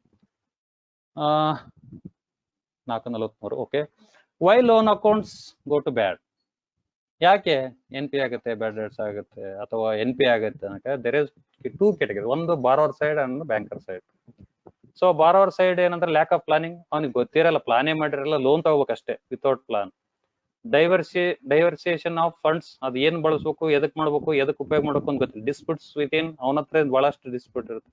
No contribution, no modernisation, improper monitoring, industrial relations and natural calamity. ಈ ನ್ಯಾಚುರಲ್ ಕ್ಯಾಲಮಿಟೀಸ್ ಅಂದ್ರೆ ಕೋವಿಡ್. ಸೊ ಇಂಥ ಸಂದರ್ಭದಲ್ಲಿ ಅನೇಕ ಬ್ಯಾಂಕ್ಗಳು ಬಹಳಷ್ಟು ಇದಾಗ್ತಾ ಇದೆ, ಕಸ್ಟಮರ್ ಫಾಲ್ಟ್ ಆದ್ರೂ ಕೂಡ. ಸೊ ಅದಕ್ಕೆ ನಾವು ನೈಸರ್ಗಿಕವಾಗಿರ್ತಕ್ಕಂಥ ವಿಕೋಪ ಅನ್ಬಹುದು, ಅರ್ಥಕ್ವಿಕ್ ಅನ್ಬಹುದು, ಬೇರೆ ಬೇರೆ ಇರ್ತವೆ. ಸೊ ಇದು ಸಂದರ್ಭದಲ್ಲಿ ಈಗಾಗಲೇ ಕೇಂದ್ರ ಸರ್ಕಾರ ಬ್ಯಾಂಕ್ಗಳಿಗೆ ಬೇರೆ 6 ತಿಂಗಳ ಕಂತು ಮುಂದಕ್ಕೆ, 3 ತಿಂಗಳ ಈ ತರ ಮಾಡ್ತಾ ಇದಾರೆ. ಅದಿರ್ಲಿ. ಸೊ ಬಾರೋವರ್ ಸೈಡ್ ಏನ್ ತಪ್ಪುಗಳಾಗ್ತವೆ. ನಂತರ ಬ್ಯಾಂಕರ್ ಸೈಡ್ ಬಾರೋವರ್ಸ್ ತಪ್ಪುಗಳನ್ನ ಒಪ್ಬೋದು, ಆದ್ರೆ ಬ್ಯಾಂಕರ್ಸ್ ಅಥವಾ ಸೊಸೈಟಿ ಅಥವಾ ನಮ್ಮ ತಪ್ಪುಗಳನ್ನ ಎಕ್ಸ್ಕ್ಯೂಸ್ ಇರಲ್ಲ. ಸೊ ಅದ್ರ ಡಿಫೆಕ್ಟಿವ್ ಸ್ಯಾಂಕ್ಷನ್, ಯಾರು ಹೇಳಿದ್ರಂತ ಕೊಡೋದು, ಸರಿಯಾಗಿ ಇದು ಮಾಡಲ್ಲ, ರೆಕಮೆಂಡೇಶನ್ ಈ ತರನಾಗ ಏನೇನ ಮಾಡ್ಕೊಂಡು ಲೋನ್ ಕೊಡೋದು. ನೋ ಪೋಸ್ಟ್ ಸ್ಯಾಂಕ್ಷನ್, ಸೊ ಇದು ಮಾಡೋದೇ ಇಲ್ಲ. So supervision, proper supervision, no post sanction supervision, ಕೊಟ್ಟಗಳೇ ಅವ್ನು ಏನ್ ಮಾಡ್ತಾ ಇದ್ದಾನೆ, ಏನಿಲ್ಲ, ಸರಿಯಾಗಿ ಉಪಯೋಗಿಸಿದ್ದಾನೆ ಇಲ್ಲ, ಸಾಲ ಸದ್ಬಳಕೆ ಆಗ್ತಾ ಇಲ್ಲ, ಪ್ರೊಡಕ್ಟಿವಿಟಿ ಆಗ್ತಾ ಇದೆಯಲ್ಲ ಅಂತ ಯಾರು ಮಾಡಲ್ಲ. ಸಾಲ ಕೊಡ್ಬೇಕಷ್ಟೇ, ಸಾಲ ಕೊಟ್ರೆ ಈ ಸಂದರ್ಭದಲ್ಲಿ ಕಿಂಗ್ ಅಷ್ಟೇ. ಆ ತರನಾಗಿ ಟ್ರೆಂಡ್ ಆಗಿಬಿಟ್ಟಿದೆ. ಡಿಲೇ ಇನ್ ರಿಲೀಸ್, ಸೊ ಇದು ಬಹಳಷ್ಟು ತಪ್ಪು ಮಾಡ್ತಕ್ಕಂಥ. NPA ಯಾಕಾಗತ್ತೆ ಅನ್ನಕ್ಕೆ, ನಾವು ಕಸ್ಟಮರ್ಗೆ ಯಾವಾಗ ನೀಡ್ ಇದೆ ಅವಾಗ ಸಾಲ ಕೊಡ್ತಕ್ಕಂಥದ್ದು. ಅದು ಇಂಟರ್ನಲ್ ಏನಿಲ್ಲ, ಆಡಳಿತ ಮಂಡಳಿಯಲ್ಲಿ ನಾವು ಅಪ್ರೂವಲ್ ತಗೊಳ್ತಿರ್ಬೋದು, ಕಮಿಟಿ ಮಾಡ್ಬೋದು, ಸಬ್ ಕಮಿಟಿ ಮಾಡೋದು, ಏನೇ ಇರಲಿ, ಡಿಲೇ ಮಾಡಬಾರ್ದು ಯಾವುದೇ ಕಾರಣಕ್ಕಾಗಿ. ಸೊ 1 ದಿನ ಸ್ಯಾಂಕ್ಷನ್ ಆದ ಅಮೌಂಟ್ ಎಷ್ಟೋ ಕಡೆ ಮಾರ್ಟಿಗೇಜ್ ಆಗಿ 15 ದಿನ ತನ ಆದ್ರೆ ಲೋನ್ ಕೊಡಾಗಲ್ಲ, 8 ದಿನ ತನ ಲೋನ್ ಕೊಡಲ್ಲ. ನಾಳೆ ನಮ್ಗೆ ಎಷ್ಟು ಸಾಧ್ಯ ಆಗತ್ತೆ, ಇವತ್ತು ನೋಡಿ, ಇವತ್ತು ಅನುಭವ 6 ಗಂಟೆಯಿಂದ 10 ಗಂಟೆ ತನಕ ಸಂಸ್ಥೆ ಕೆಲಸ ಮಾಡಿ ಲೋನ್ ಯಾವ್ಯಾವ್ದು ಇಮಿಡಿಯೇಟ್ ಆಗಿ ಮಾಡ್ತಕ್ಕಂಥ ಕೆಲಸ ಆಗ. ಯಾಕಂದ್ರೆ ಸಂಸ್ಥೆಗೆ ಸಾಲ ಕೊಟ್ಟಿರ್ತಾನೆ ಲಾಭ ಬರುತ್ತೆ. ಸೊ ಅದಕ್ಕೆ ಡಿಲೇ ಇನ್ release, directed lending, slow decision, ಆಮೇಲೆ ಮೇಕಿಂಗ್ ಪ್ರೊಸೆಸ್, ಇವೆಲ್ಲ ಬ್ಯಾಂಕರ್ ಸೈಡ್ ಆಗ್ತವೆ. ಸೊ ಇನ್ನೂ ಅನೇಕ ಇದನ್ ಕೂಡ ಬ್ಯಾಂಕರ್ ಸೈಡ್ ಕೂಡ ತಪ್ಪುಗಳು ಆಗ್ತಾ ಇರ್ತವೆ. ಅದು ಯಾವುದೇ ಕಾರಣಕ್ಕೆ ಆಗ್ಬಾರ್ದು. ಇದಂತೂ ಜಸ್ಟ್ ನಿಮ್ ಕ್ಲಾನ್ಸ್. ಈಗಾಗಲೇ ಸೌರ ಸಹಕಾರಿ ಕೂಡ ಸೊಸೈಟಿಗಳಿಗೆ NPA ತರ ನಿಟ್ಟಿನಲ್ಲಿ ಕೂಡ ಕೆಲಸ ಮಾಡ್ತಾ ಇದೆ. ಸೊ ಈಗ ಸುಮಾರು ಒಂದು 12 ವರ್ಷ 13 ವರ್ಷದಿಂದ ನಾ ಹಿರೇಮಠ್ ಸರ್ ಕೂಡ ಬಹಳ ಸಲ ಹಂಚ್ಕೊಂಡಿದ್ದೀನಿ ವಿಷಯ. ಸೊಸೈಟಿಯಲ್ಲಿ NPA ಕೂಡ ನಾವು ಮಾಡ್ತಾ ಇದೀವಿ ಸರ್ ಅಂತೇಳಿ. So classification, asset classification, performing asset, non performing asset, 2 types of asset. Performing asset ಅಲ್ಲಿ ಸ್ಟ್ಯಾಂಡರ್ಡ್ ಅಸೆಟ್ ಒಂದು, ನಾನ್ ಪರ್ಫಾರ್ಮಿಂಗ್ ಅಲ್ಲಿ substandard asset, doubtful asset and loss asset. Standard asset ಅಂದ್ರೆ standard asset is a one which has remained NPA for the period less than or equal 18 months. Doubtful asset on which has remained NPA for period of exceeding 18 months. Loss asset, a loss asset is a one where loss has been identified by the bank or internal audit or external auditors or the RBI inspection. Nam RBI baragala to new federation, but the amount has not been the written off wholly. In other words, such an asset is considered the uncollectible and of the such little value that is continuance as a bankable asset is not warranted, although 3 may be some slavages of recovery value. So it is definition. So ಇದು ಏನಂತಂದ್ರೆ ಈ loss asset ಯಾವತ್ತು ನೋಡಕ್ ಇಷ್ಟಪಡಬಾರ್ದು ಯಾವುದೇ account. ನಮ್ಗೆ ಏನಿದ್ರು standard substandard ಅಲ್ಲಿ, standard ಅಂತ ಇರ್ಬೇಕು, ಅವಾಗ ಬಂದ್ರೆ ಸಬ್ಸ್ಟ್ಯಾಂಡರ್ಡ್ ಅಲ್ಲಿ ಇದ್ರೆ ಅದು convert to standard. Doubtful asset ಬಂತು, ಸೀರಿಯಸ್ ಆಕ್ಷನ್, ಡಯಾಗ್ನೋಸ್ ಜಾಸ್ತಿ ಮಾಡ್ಬೇಕಾಗತ್ತೆ. ಥ್ಯಾಂಕ್ ಯು ಫಾರ್ ಮೈ ಇಷ್ಟವರೆಗೂ ನನ್ನ ಗೊತ್ತಿರತಕ್ಕಂತ ಕೇಸ್ ಸ್ಟಡಿ, ನಿಮ್ಗೆ ಉಪನ್ಯಾಸ ಅಲ್ಲ, ದಯವಿಟ್ಟು ಯಾರು ಇದು ಮಾಡ್ಕೋಬಾರ್ದು. ನನ್ನ ಅನುಭವ ಹಂಚ್ಕೊಂಡು ನಮ್ಮ ಸಂಸ್ಥೆಯ ಬಗ್ಗೆ ಒಂದಿಷ್ಟು ನನಗ ಗೊತ್ತಿರತಕ್ಕಂತ ಮಾಹಿತಿ ತಮ್ಮ ಮುಂದೆ ಹಂಚ್ಕೊಂಡಿದ್ದೀನಿ ಕೇಸ್ ಸ್ಟಡಿ ರೂಪದಲ್ಲಿ. Thank you very much.